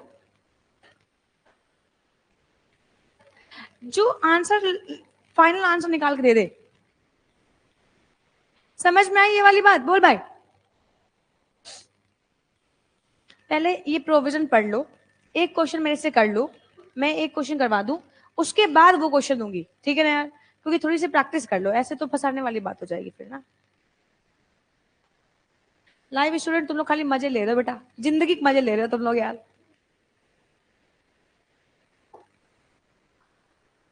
आ जाओ। Capital gain on distribution of asset by company in liquidation, section 46। If any company is in liquidation and the company has distributed its asset to the shareholder in connection with liquidation, it will be exempt from capital gain। oh wow, capital gain आएगा लेकिन क्या हो जाएगा? ठीक है ना यार? क्यों एग्जेम्प्ट हो गया? लो इमोशनल हो गया, वो कह रहा है कंपनी मर रही है, मरते टाइम वो कुछ दे के जा रही है, मतलब ये हमारे कानून में ही है। अगर मान लो फॉर एग्जाम्पल मेरी दादी माँ चली गई और मेरे लिए बहुत सारा पैसा छोड़ के गई, तो जितना पैसा मैंने बाई विल या बाई इनहेरिटेंस रिसीव किया सारा टैक्स फ्री है। समझता है बात को? तो विल और इनहेरिटेंस एग्जेम्प्ट हो गया। ठीक वैसे कंपनी भी लिक्विडेशन मतलब मर ही तो रही है यार, तो कंपनी मर रही है और मरते समय अगर उसने अपने शेयर होल्डर्स को कोई पैसा ट्रांसफर, कोई ऐसे ट्रांसफर कर दिया, तो ये सबको ये एग्जेम्प्ट हो जाएगा, इस पे कोई टैक्स नहीं लेंगे ना। इमोशनल लॉ, इमोशनल हो गया थोड़ा सा, ठीक है? आज हाँ हाँ, वो उस पे ले लेंगे, उसको इसलिए रखा ही है। if the same asset has been sold by the shareholder, if the same asset मतलब कौन सी asset? 350 वाली, 450 वाली? if the same asset has been sold subsequently, यानी शेयर होल्डर के हाथ में 450 रुपए की एसेट लग गई, और अगर इस 450 रुपए की एसेट को बाद में शेयर होल्डर ने इसको सेल किया, तो yes of course capital gain arise होएगा, ठीक है ना? और वो टैक्सेबल भी होएगा। बस यही बात मैं बताना नहीं चाह रही थी ना, क्योंकि अभी बहुत नन्हे हो, बहुत मासूम हो यार तुम लोग। If the same asset has been sold by the shareholder, subsequently its cost of acquisition shall be the amount for which the shareholder has received the asset from the company, and the capital gains shall be computed accordingly. ठीक है? The amount received by the shareholder out of accumulated profit of the company shall be considered to be dividend under section 2 clause 22 sub clause C। बोल भाई यही बात समझ में आई? अगर किसी कंपनी ने accumulated profit ट्रांसफर किया है अपने शेयर होल्डर को, तो ये क्या कहलाएगा? ये डिविडेंड कहलाएगा। and excess over it shall be considered full value of consideration for computing capital gain। आई बस समझ में? चलो अच्छा एक क्वेश्चन ये करके दिखाओ, पढ़ो, करो।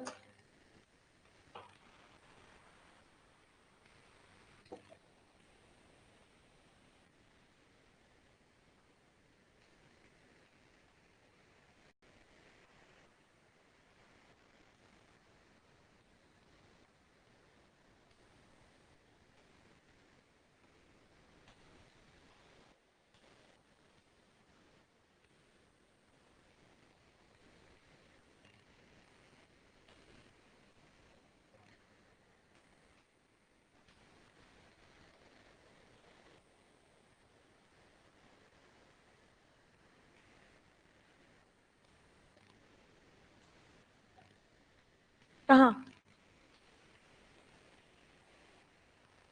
यार ये क्वेश्चन छोड़ के जाएगा तुम्हें पाप लगेगा यार, जाओ। अब इस शेयर का कॉन्सेप्ट स्टार्ट कर देगी इसी के बाद।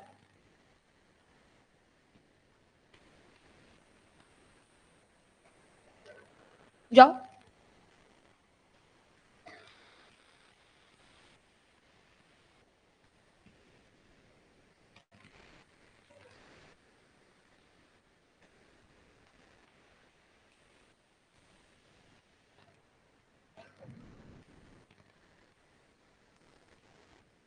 चलो खैर,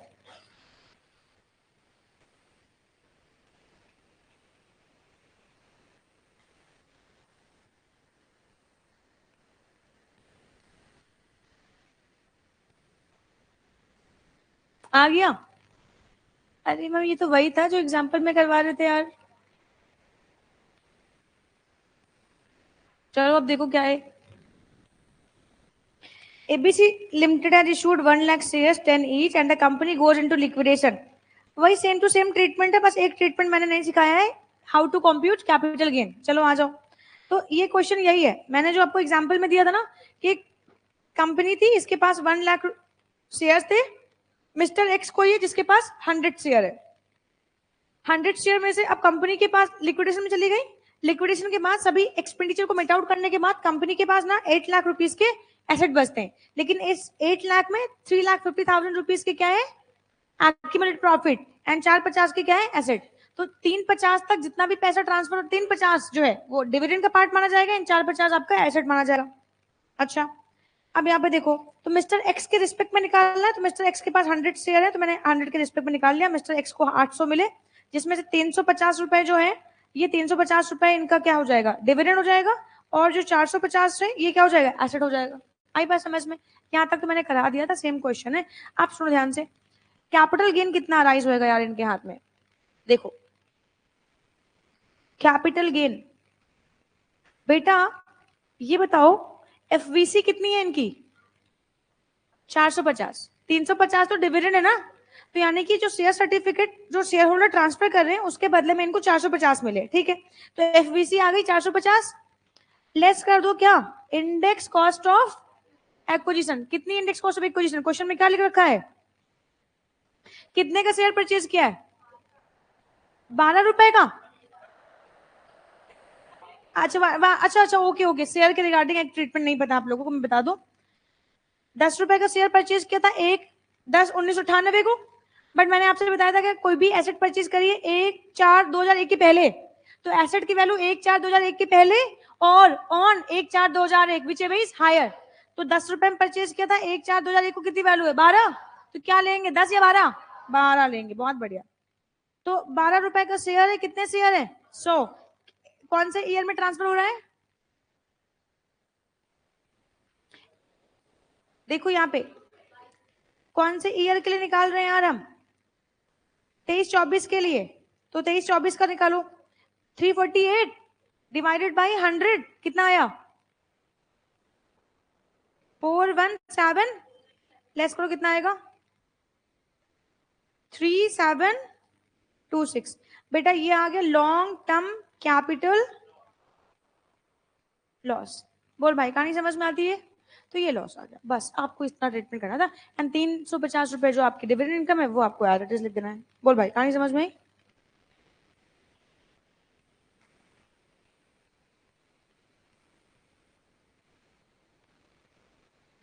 आगे बढ़ू, आप सुनो, मोस्ट अवेटेड टॉपिक करने जा रहे हैं जिसका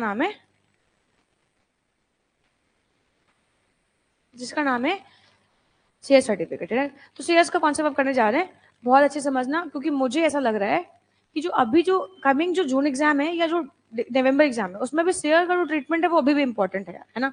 अभी रिसेंट ईयर में तो इन्होंने यही पूछ रखा है, मतलब शेयर्स का ट्रीटमेंट ही पूछ रखा है, तो अच्छे से पढ़ के जाना, पूछ सकते हैं यार, है ना। चलो तो अब शेयर्स की बात करेंगे यार। कौन से टॉपिक पे मैम, कौन से टॉपिक पे है ये,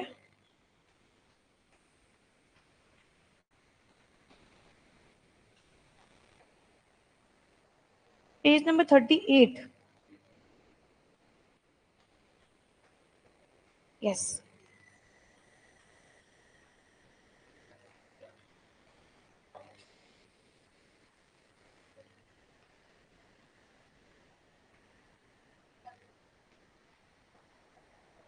ए ए क्या, चलो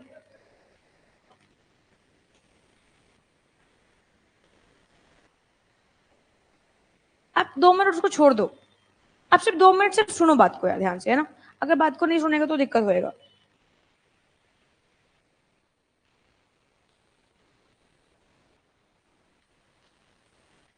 शेयर,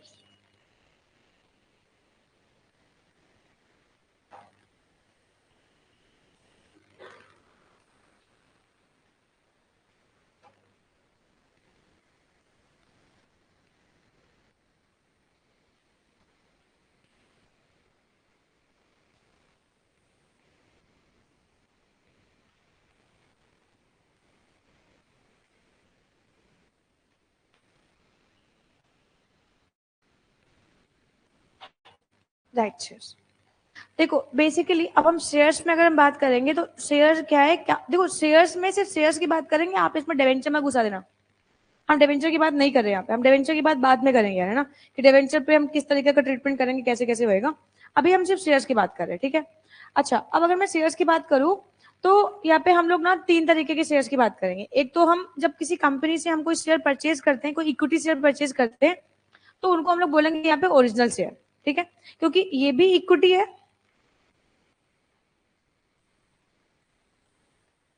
ये भी इक्विटी है आपका, ऑफकोर्स बोनस शेयर भी फॉर्म ऑफ इक्विटी तो होते हैं, क्यों, और ये भी आपका इक्विटी है, तो है तो तीनों इक्विटी यार। तो अगर हमने कंपनी से कोई शेयर परचेज किए तो जो परचेज कर लिए कंपनी से वो हमारे पास हो गए ओरिजिनल शेयर, ओरिजिनल इक्विटी। कभी कभी कंपनी क्या करती है, हमें उन इक्विटीज पे बोनस भी इशू करती है, और कभी कभी कंपनी उन पे राइट भी इशू करती है। तो बेसिकली हम इक्विटी में फिर 3 इक्विटी के ट्रीटमेंट फिर हमारे पास आ जाएगा यार, है ना। अब अगर हमारे पास कोई शेयर है जो कि ओरिजिनल शेयर है, अब ओरिजिनल शेयर में फिर 2 बातें हो जाएंगी यार हमारे पास। हो सकता है कि ये बिफोर 1/4/2001 हो, या ऑन और आफ्टर 1/4/2001 हो। अगर ऑन और आफ्टर 1/4/2001 है तो कोई लोचा लफड़ा ही नहीं है। अरे उसके पहले का है तो ये सबको उसमें कॉस्ट ऑफ एक्विजिशन को फाइंड आउट करने पे हमने जो फॉर्मूला बताया था वो फॉर्मूला जनरेट लगाना है। तो अगर कोई ओरिजिनल शेयर है और वो बिफोर 1/4/2001 का है तो इस केस में कॉस्ट ऑफ एक्विजिशन क्या होगी, तो कॉस्ट ऑफ एक्विजिशन हम लेंगे कॉस्ट इनकर्ड और fair market value on 1/4/2001, whichever is higher. Very simple. तो कुछ खास नहीं है शेयर के ट्रीटमेंट में, बस बच्चों को डर लग जाता है कि अरे यार ये तो शेयर है यार, है ना। कुछ खास नहीं है, बिल्कुल सिंपल सा कॉन्सेप्ट है। शेयर्स को just like normal asset treat करो। तो नॉर्मल एसेट ट्रीट करोगे तो नॉर्मल एसेट में भी तो यही करते हो ना। अगर कोई एसेट परचेज बिफोर 1/4/2001 है तो कॉस्ट इनकर्ड बिफोर 1/4/2001 और fair market value as on 1/4/2001 whichever is higher, higher हो जाएगी। बोल भाई थी कहीं समझ में आती, आ गया। और आफ्टर 1/4/2001 अगर हमने शेयर परचेज किए तो कॉस्ट ऑफ एक्विजिशन क्या हो जाएगी, कॉस्ट ऑफ एक्विजिशन हो जाएगी cost incurred. Very simple. Actual expenditure जो हमने किया होगा वही हो जाएगा यार। ए भाई लिखना यार, अब तो लिखेगा। चलो अब बोनस शेयर पे आते हैं यार।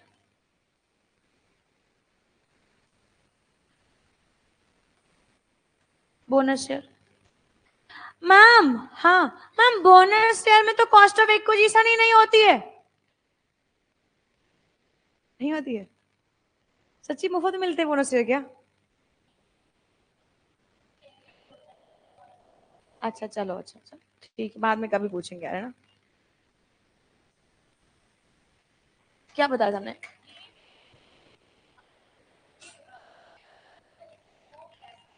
ओ, कौन सा सेक्शन है?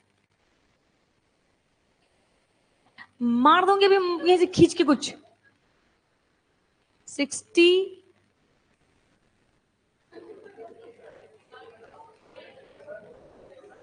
अभी कोई चैट जीपीटी करेगा, गूगल से पूछ लो।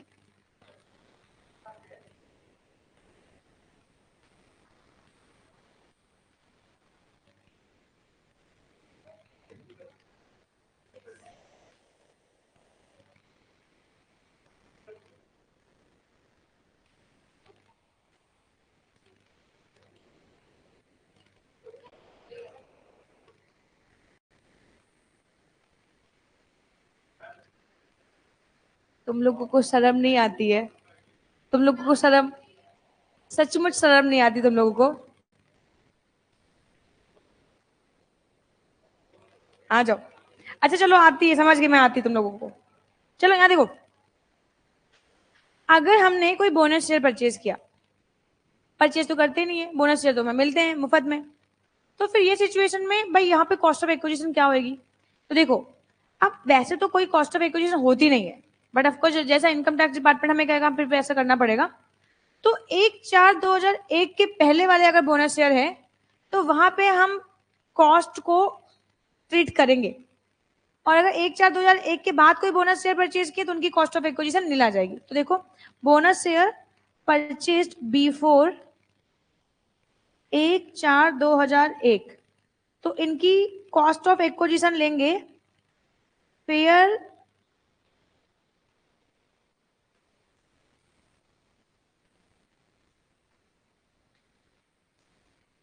मार्केट वैल्यू ऑन 1/4/2001 जो होगी वो, एंड अगर ऑन और आफ्टर है 1/4/2001 तो कॉस्ट ऑफ एक्विजिशन हो जाएगी हमारी नील।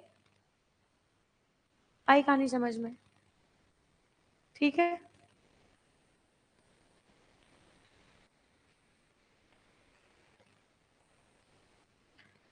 आ जाओ अब राइट शेयर में आ जाओ।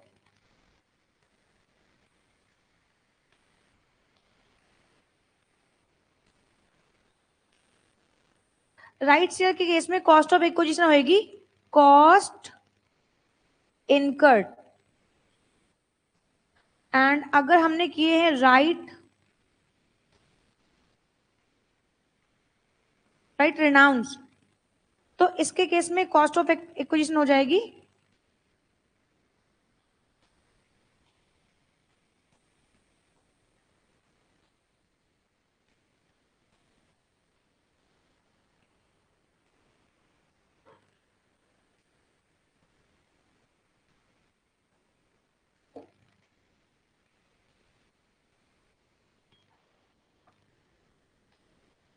पहले इतना ट्रीटमेंट कराऊं फिर आगे बढ़ो। अब बताती हूँ, पहले लिख लो फिर बताती हूँ। फिर तुमने नहीं लिखना है,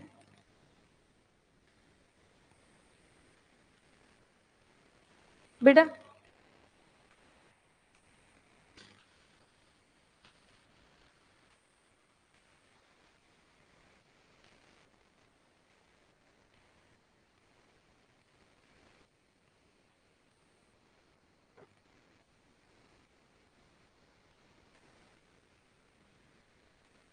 हो गया। अब से सुनेंगे कहानी।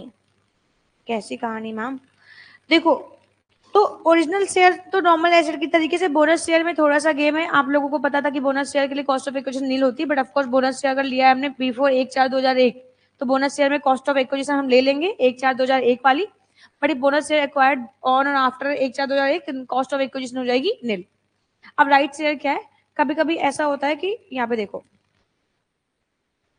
फॉर एग्जाम्पल, बस एग्जाम्पल में गेम, एग्जाम्पल अच्छे देखना, एग्जाम्पल समझ गए तो सब समझ गए। मान लो एक कंपनी है एबीसी लिमिटेड, इस कंपनी में मान लो मैं एक शेयर होल्डर हूँ और कंपनी ने मुझे शेयर इशू किए 100 राइट शेयर। मतलब कंपनी ने कहा कि राखी मैम क्या आप ये शेयर्स परचेज करना चाहती हो, हम 100 शेयर को परचेज करने का ऑफर दे रहे हैं, और आपको पता है मार्केट का जो भाव है वो 240 है, हम आपको 140 में ही दे देंगे। अरे वाह, 100 रुपये सस्ता दे रहे यार, है ना?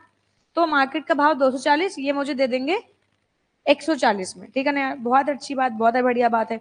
तो अब मैंने क्या किया भाई, मेरे पास पैसे तो नहीं थे, फिर भी मैंने कहा कि चलो सस्ता मिल रहा है तो एक काम करते परचेज कर ही लेते हैं। तो मैंने क्या किया, कंपनी ने किसको राइट किया? मुझे राइट रिनाउंस किया है, मुझे राइट दिया है तो राइट रिनाउंस किया। तो ये केस में कंपनी ने मुझे कितना ऑफर किया है? 140, जबकि मार्केट वैल्यू कितनी है इनकी?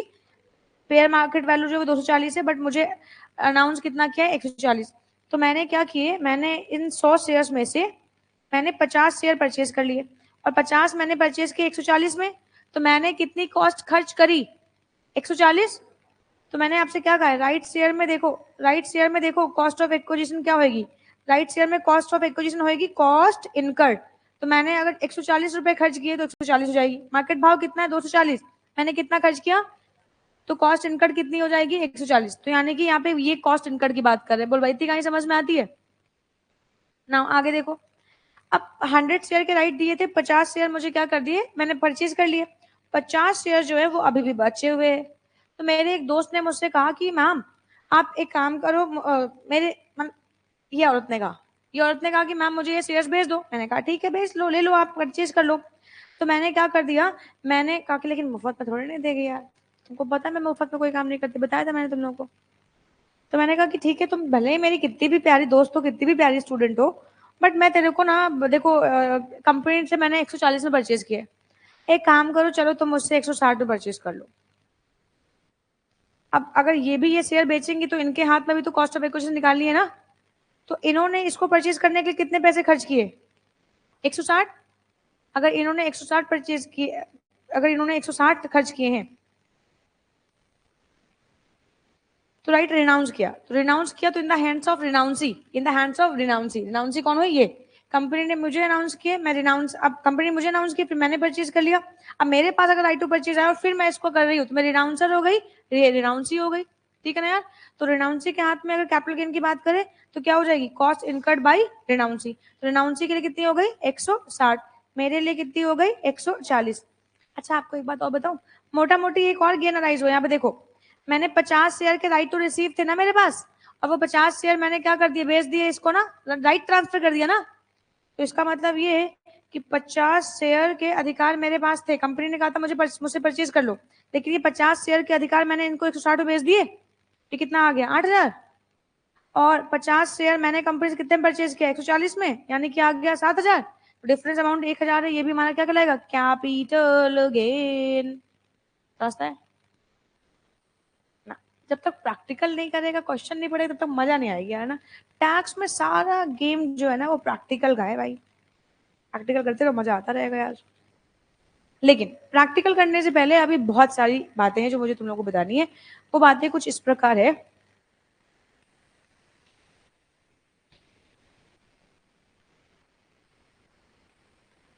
यार देखो मैंने आपको बताया था कैपिटल गेन में, मैंने आप लोगों को बताया था बेसिकली हमारे पास दो तरीके के गेन होते हैं, long term capital gain and short term capital gain. Long term में फिर मैंने आप लोगों को बताया था एक पढ़ेंगे सेक्शन 112 में और एक पढ़ेंगे सेक्शन 112 ए में, है ना। अच्छा, और शॉर्ट टर्म में एक होता है शॉर्ट टर्म कैपिटल गेन, एक होता है 111 ए। आज वो दिन आ गया है, आज वो समय आ गया है, ये राज मैंने अपने सीने में दफन करके रखा था, छुपा के रखा था। मैंने आप लोगों को चैप्टर 1 पढ़ा दिया, बेसिक कॉन्सेप्ट पढ़ा दिया, रेट पढ़ा दिया, टैक्स लगाना बता दिया, लेकिन मैंने आप लोगों को ये नहीं बताया कि कौन सा कैपिटल गेन 112 में आएगा और कौन सा 112 ए में आएगा, कौन से कैपिटल, कौन से एसेट को ट्रांसफर करने पे 111 ए अट्रैक्ट करता है। ये राज मैंने अपने सीने में दफन करके रखा था। आज वो घड़ी आ गई है जब मुझे ये राज तुम सबको बताना होगा। आज समय आ गया है और फाइनली आज मैं ये राज तुम लोगों को बताने जा रही हूँ, ठीक है। चलो बता दो बेटा राज, लेकिन राज को राज ही रहने देना, किसी को मत बतलाना यार, ठीक है ना। हाँ हाँ, एग्जाम में लिखा ना, ठीक है ना। चलो हाँ, अपने बगल वाले को पड़ोसी को मत बताना यार, ठीक है ना यार, नालायक। आओ तो चलो देखो ध्यान से, अगर हमने किसी शेयर को बेचा, लॉन्ग टर्म शेयर्स को बेचा, यानी कि अगर लिस्टेड है 12 महीने से ज्यादा होल्ड करके बेचा तो 112 पे आएगा, अगर अनलिस्टेड है 24 महीने से ज्यादा होल्ड करके बेचा तब भी 112 में आएगा। यानी अगर किसी भी लॉन्ग टर्म शेयर को मैंने बेचा और बेचने पे उससे जो भी कैपिटल गेन आएगा वो बेटा 112 में जाएगा, तो 112 ए में क्या आएगा। कोई भी ऐसे शेयर्स जो कि लॉन्ग टर्म है और उस पे सिक्योरिटीज ट्रांजेक्शन टैक्स पेड है, जैसे ही किसी सिक्योरिटी पे एसटीटी पे होएगा इमीडिएटली वो 112 ए में कवर हो जाएंगे।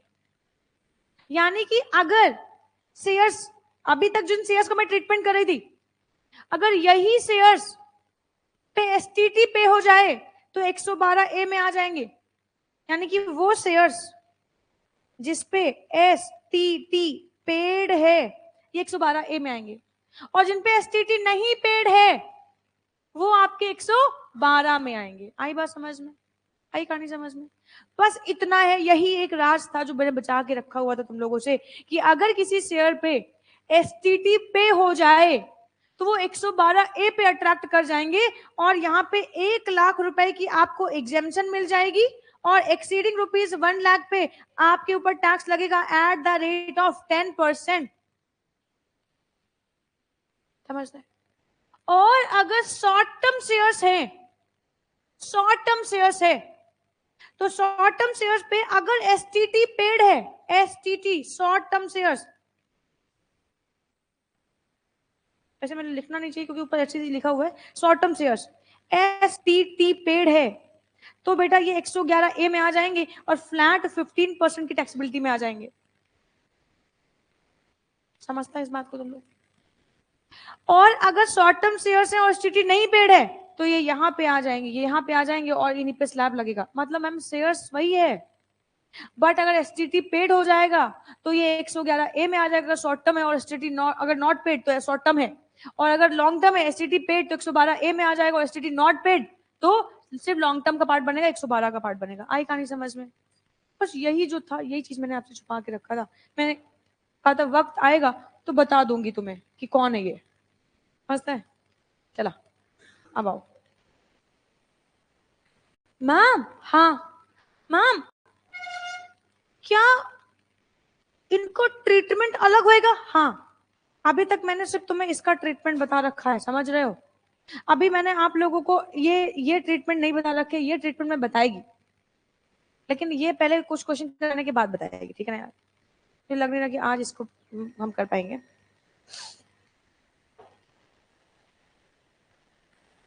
चलो, अब जो मैंने पढ़ाया बताया है वो बातें यहाँ पे उतार दी शब्दों में, जरा देख लेते वही बात लिखी कि नहीं लिखी, फिर हम लोग आगे बढ़ेंगे, ठीक है ना यार?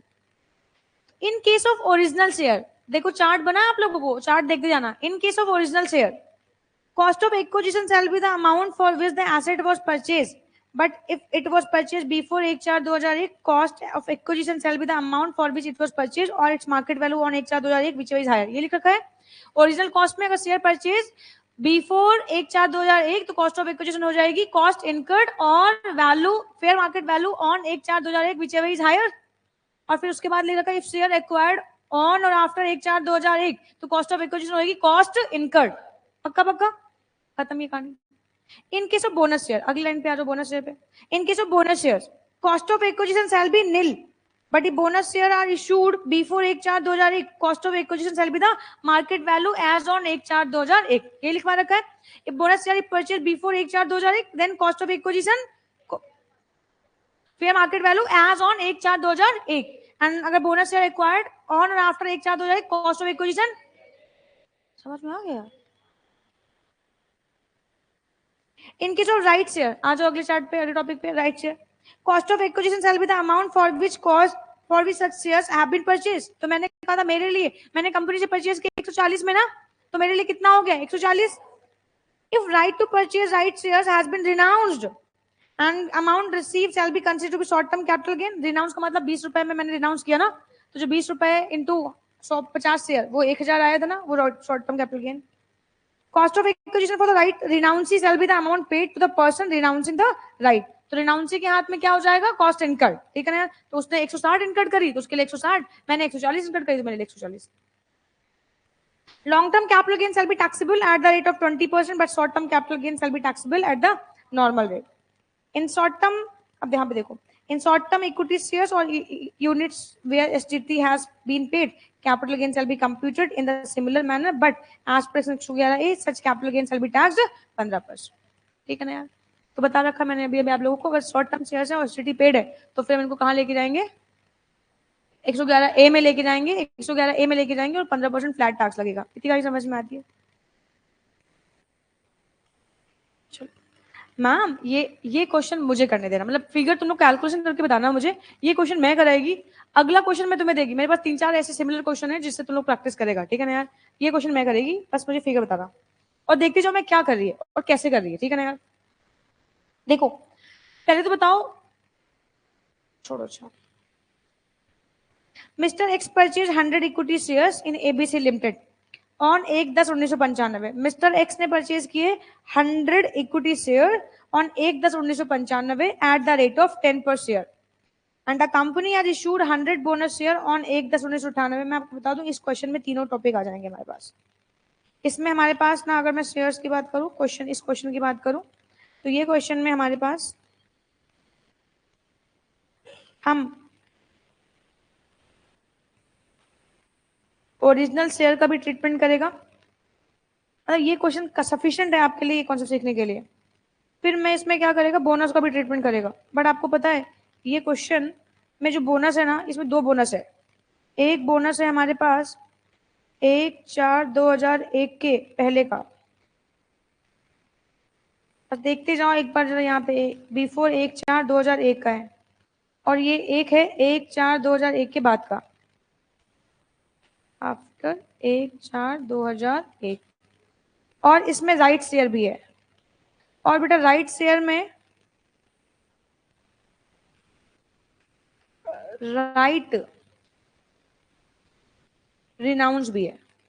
चलो, अब मुझे ट्रीटमेंट करना है मिस्टर एक्स के हाथ में। मैं ट्रीटमेंट करने जा रही हूँ मिस्टर एक्स के हाथ में।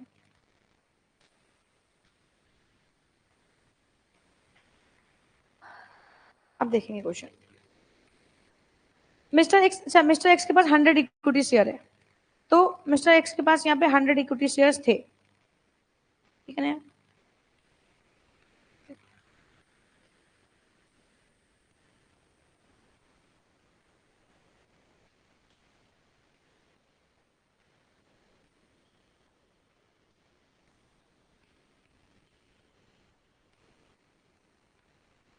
100 शेयर है, 100 शेयर थे 1998 में, और इनकी फेयर मार्केट वैल्यू ऑन 1/7/2001 कितनी है, 7 रुपए पर शेयर है। The company has issued 100 bonus share on 1/10, नहीं कुछ गड़बड़ हो गया, sorry. Mister X purchase 100 equity shares 1/10/1995 at the rate of 10 पर share, and the company has issued bonus share on 1/10/1998, fair market value on 1/4/2001 की 7 रुपए। The company has again issued 100 bonus share 1/10/2013, यानी दो बोनस शेयर हो गए और एक original share हो गया। The company has offered 100 rights share 1/4/2023 at the rate of 140 per share. तो the market value is 250 per share। Mister x और मिस्टर एक्स से कितना चार्ज किया गया, 140। मार्केट वैल्यू कितनी राइट की, 250। कितना चार्ज किया, 140। Mr X purchase half of the shares and remaining half of the shares renounced by him in favour of his friend Mr Y, and उस पर कितना चार्ज किया इन्होंने, 20 रुपए। यानी 140 में कंपनी ने इनको दिया, इन्होंने 160 में अपने दोस्त को बेच दिया। एंड फिर उसके बाद कह रहे हैं all the shares were sold by Mr X and Mr Y 300, यानी सारे के सारे जो शेयर्स हैं वो किसने बेच दिए, एक्स और वाई दोनों ने बेच दिए। तो वाई के पास तो 85 शेयर है, एंड एक्स के पास जो भी शेयर्स हो, तो कितने में बेच दिया, 300 में बेच दिया। ना आप लोगों से पूछ रहे हैं कंप्यूट द कैपिटल गेन। चलो आ जाओ। सबसे पहले हम कौन से सेक्शन में इसको कंप्यूट करने जा रहे हैं बेटा, अभी तक इस पे क्वेश्चन में नहीं कहा कि एसटीटी पेड है, तो इसका मतलब है हम कौन से शेयर में कह रहे हैं, 112 में। अगर कुछ नहीं दे रखा है तो मानो नॉर्मल शेयर है, तो हम इसको 112 में कंप्यूट करेंगे। बट अगर क्वेश्चन में दे रखे होते एसटीटी पेड, तो फिर यस ऑफ कोर्स हम फिर 112 ए में करेंगे, जिसका ट्रीटमेंट अभी मैं बताऊंगी आगे, ठीक है। चलो आ जाओ। ओरिजिनल शेयर कितने थे, 100। अच्छा कितने में बेचा, 300 में। तो अगर मैं एफवीसी की बात करूं तो क्या एफवीसी बता दोगे तुम लोग, 300 कितना आ गया, 30,000। एफवीसी आ गई, यानी फुल वैल्यू ऑफ कंसिडरेशन कितना आया, 30,000। लेस कर दो इससे बेटा इंडेक्स कॉस्ट ऑफ एक्विजिशन। अच्छा फेयर मार्केट वैल्यू ऑन 1/4/2001 नहीं दे रखा है, ये दे रखा है 7 रुपए दे रखा है, पक्का पक्का।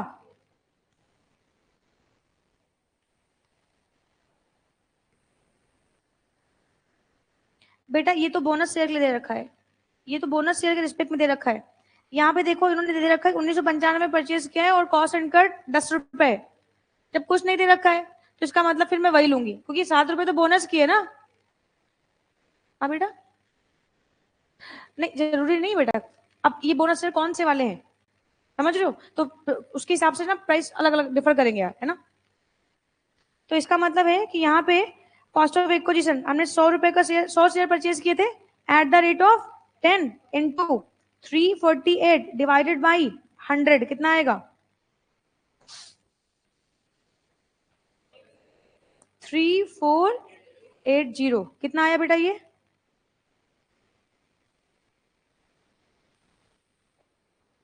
फाइव।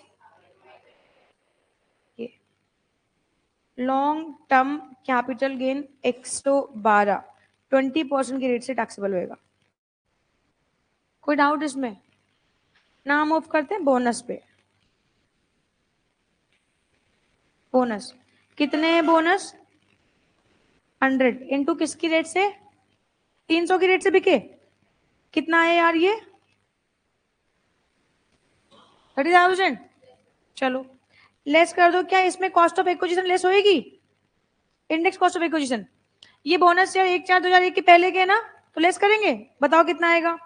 तो 100 शेयर इंटू 7 इंटू कौन से ईयर में? 23-24 में बिक रहे हैं। 348 डिवाइडेड बाई कितना है बच्चा? 2436। कितना आया बेटा ये? 5। समझता है इस बात को? ये भी आया long term capital gain under section 112 flat 20% taxable होएगा। बेटा वो तो बोनस शेयर 1 था, ये बोनस शेयर 2 है। कितने बोनस शेयर है? हैं? बोनस शेयर 2 में 100 शेयर है वापस ना। 100 शेयर इंटू कितने में बिका? 300 में। कितना आया बच्चा? अच्छा ये बताओ, ये बोनस शेयर तो ऑन और आफ्टर 1/4/2001 है ना, तो कॉस्ट ऑफ एक्विजिशन कितनी होएगी? पक्का 100%। ए भाई लिखने का नहीं, अभी सुनने का। सब मिलेगा तेरे को, चिंता मत। अभी सीख लो यार, है ना, मैं क्वेश्चन लगवाएगा, लिखने का मौका भी देगा। ये आ गया, इसमें कॉस्ट ऑफ एक्विजिशन क्या हो जाएगी? नील। तो कितना आया? तो ये लॉन्ग टर्म कैपिटल गेन ये आ गया 30,000। 112 ए में, सॉरी 112 में टैक्सेबल होगा 20% की रेट से। समझता है इस बात को? बेटा राइट शेयर, राइट शेयर में मिस्टर एक्स के पास कितने राइट शेयर थे? 50। 50 थे, कितने की रेट से बेचे? तीसू कितना आया? 15,000। अच्छा ये 15,000 रुपए जो आया, कॉस्ट ऑफ एक्विजिशन कितनी है? 50 इंटू 140। क्या इस पे इंडेक्सेशन करेगा? क्वेश्चन में देखो 12 महीने ज्यादा नहीं हुआ है। क्वेश्चन में देखो 12 महीने ज्यादा नहीं हुआ है। सेम ईयर में जैसे ही इसने, ये बात को भी ध्यान में रखना है कि 12 महीने ज्यादा है या नहीं है। तो यहाँ पे क्या कह रहे हैं कि मिस्टर एक्स को the company has offered 100 right share 1/4/2023, 23-24 में किया है ना। और इन्होंने सेम ईयर में इन्होंने क्या किया है? 140 की रेट से किया है, और बाद में इन्होंने हाफ ऑफ द शेयर्स बेच दिए सेम ईयर में। 24 चल ही रहा है या 23-24 चल रहा है, तो सेम ईयर में किया। तो इसका मतलब है राइट शेयर पे इंडेक्सेशन नहीं करने वाले। समझता है? तो क्यों नहीं किया, उसके पीछे का रीजन ये है कि ये शॉर्ट टर्म है, एंड शॉर्ट टर्म पे इंडेक्सेशन नहीं करता है। समझता है? ये कितना है बेटा? 8,000 रुपए क्या कहलाएगा? Short term capital gain. कौन से section? Short term capital gain है, किस रेट टैक्सेबल होएगा? स्लैब रेट से होएगा। समझता है इस बात को? भाई सब समझता तुम लोग? राइट रिनाउंस, ये मिस्टर एक्स के हाथ में निकाल रहे हैं, वाई के हाथ में निकाल रहे हैं?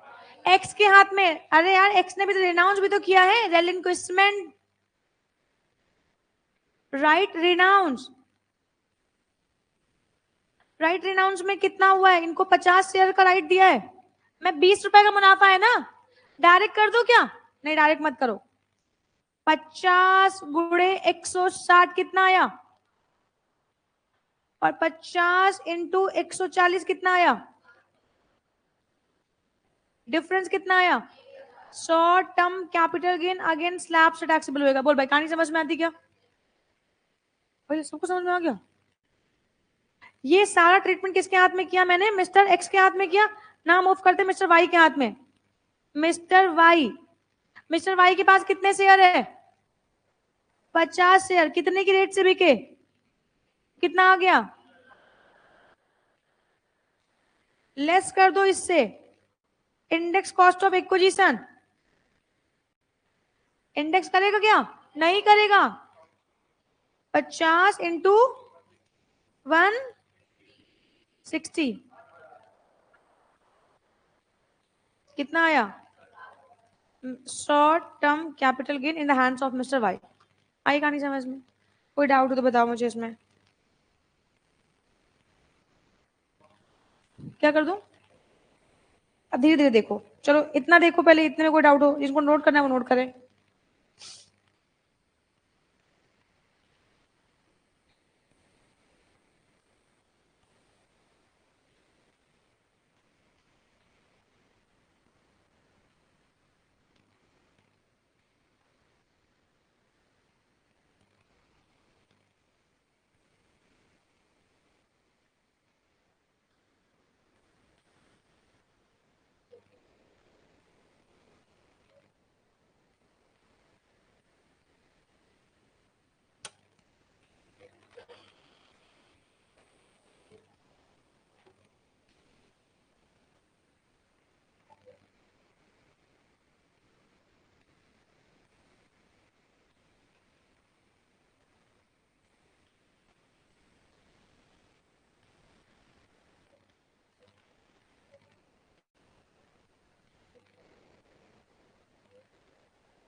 कर लिया?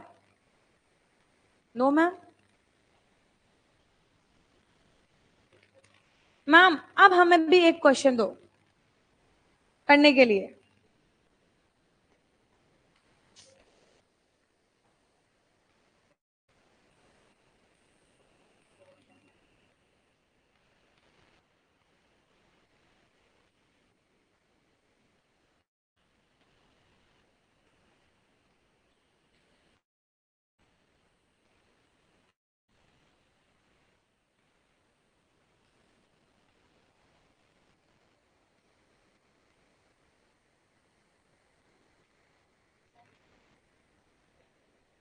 बेटा प्रॉब्लम नंबर 3। हाँ हाँ, क्यों कॉल करोगे? आओ कर लो यार, 2:10 तक क्लास ले लेंगे यार, 10-15 मिनट और कर लेंगे। मैं कराऊं क्या कि तुम ट्राई करेगा? मैं करा दूं? चलो आ जाओ।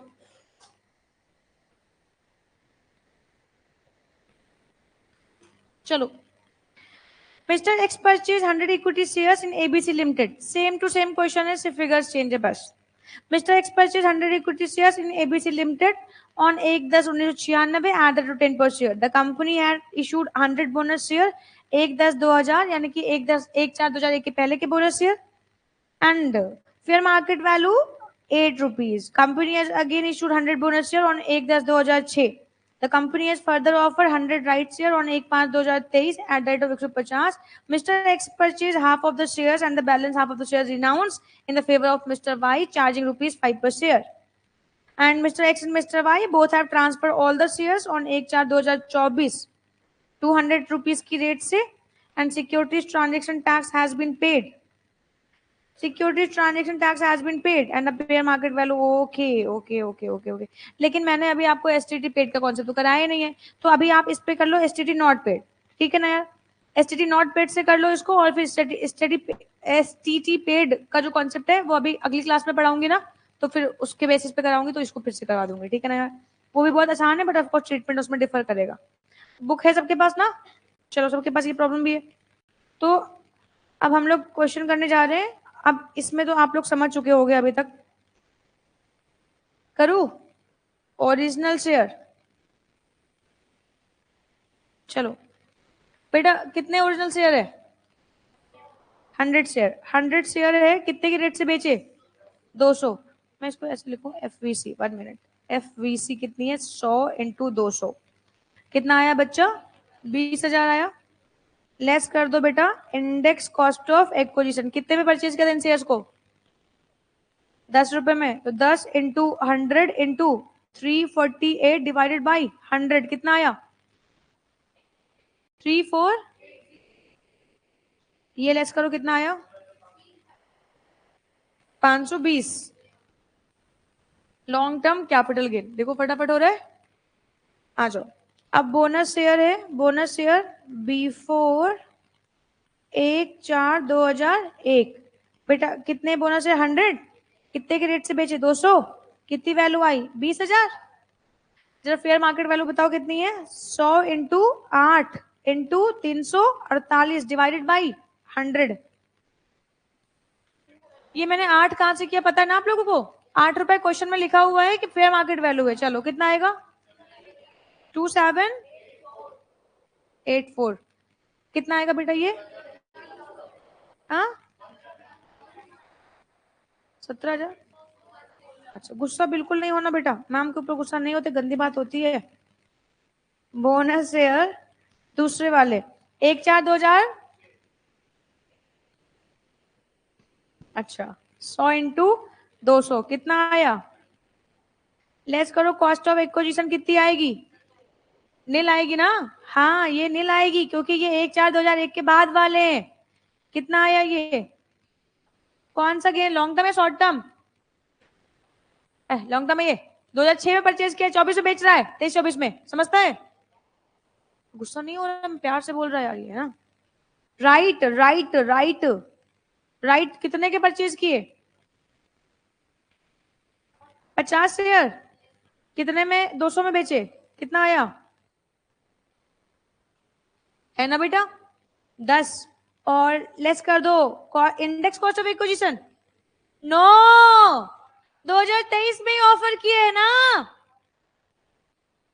तो सिर्फ कॉस्ट ऑफ इक्विटी इंडेक्स नहीं होएगा ना, 12 महीने के ऊपर नहीं है ये अभी। कितना आएगा? 50 गुड़े 70 रुपए में थे।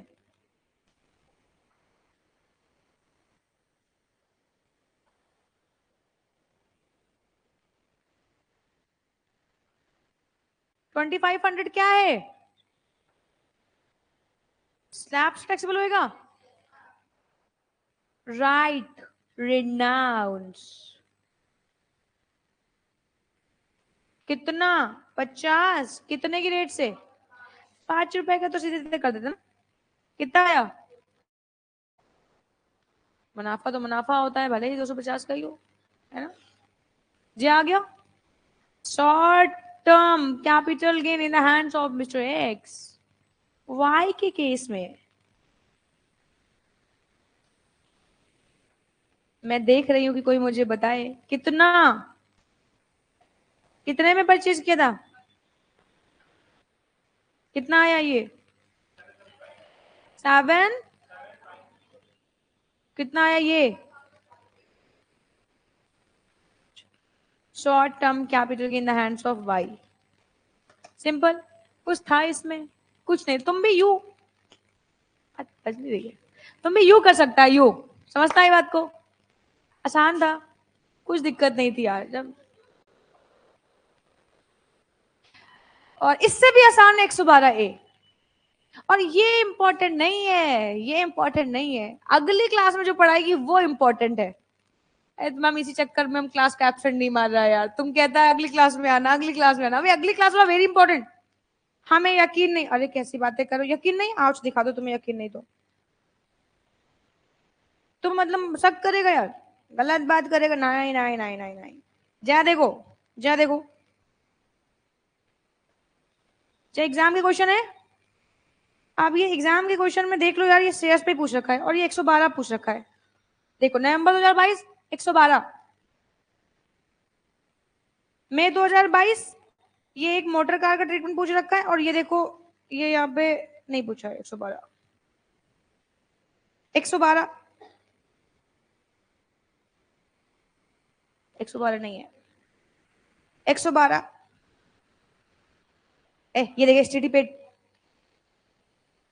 मतलब ये वही औरत है जो कह रही कि हमें यकीन नहीं है। जरा देखो ईयर 2021 में 4 नंबर, 5 नहीं, ये तो अगले साल का है, छोड़ो 4 नंबर बस। वापस फिर से एसटीटी पेट देखो, फिर से एसटीटी पेट देखो, ये देखो शेयर से एसटीटी पेट, मतलब वही 112A ही पूछ रहे हैं। यस 112A ही पूछ रहे हैं, और 112A तो इस साल पढ़ा, अभी पढ़ा ही नहीं, आज तो 112 ही खत्म किया। तो अगली class very very very very very important है, अच्छे से आना और अच्छे से सीखना यार, है ना। चलो मैं सोच रही कल टैक्सी रख लूँ क्या? चला तो फिर आज की सेवाएं हमारी यही तक के लिए, टाटा और बाय बाय।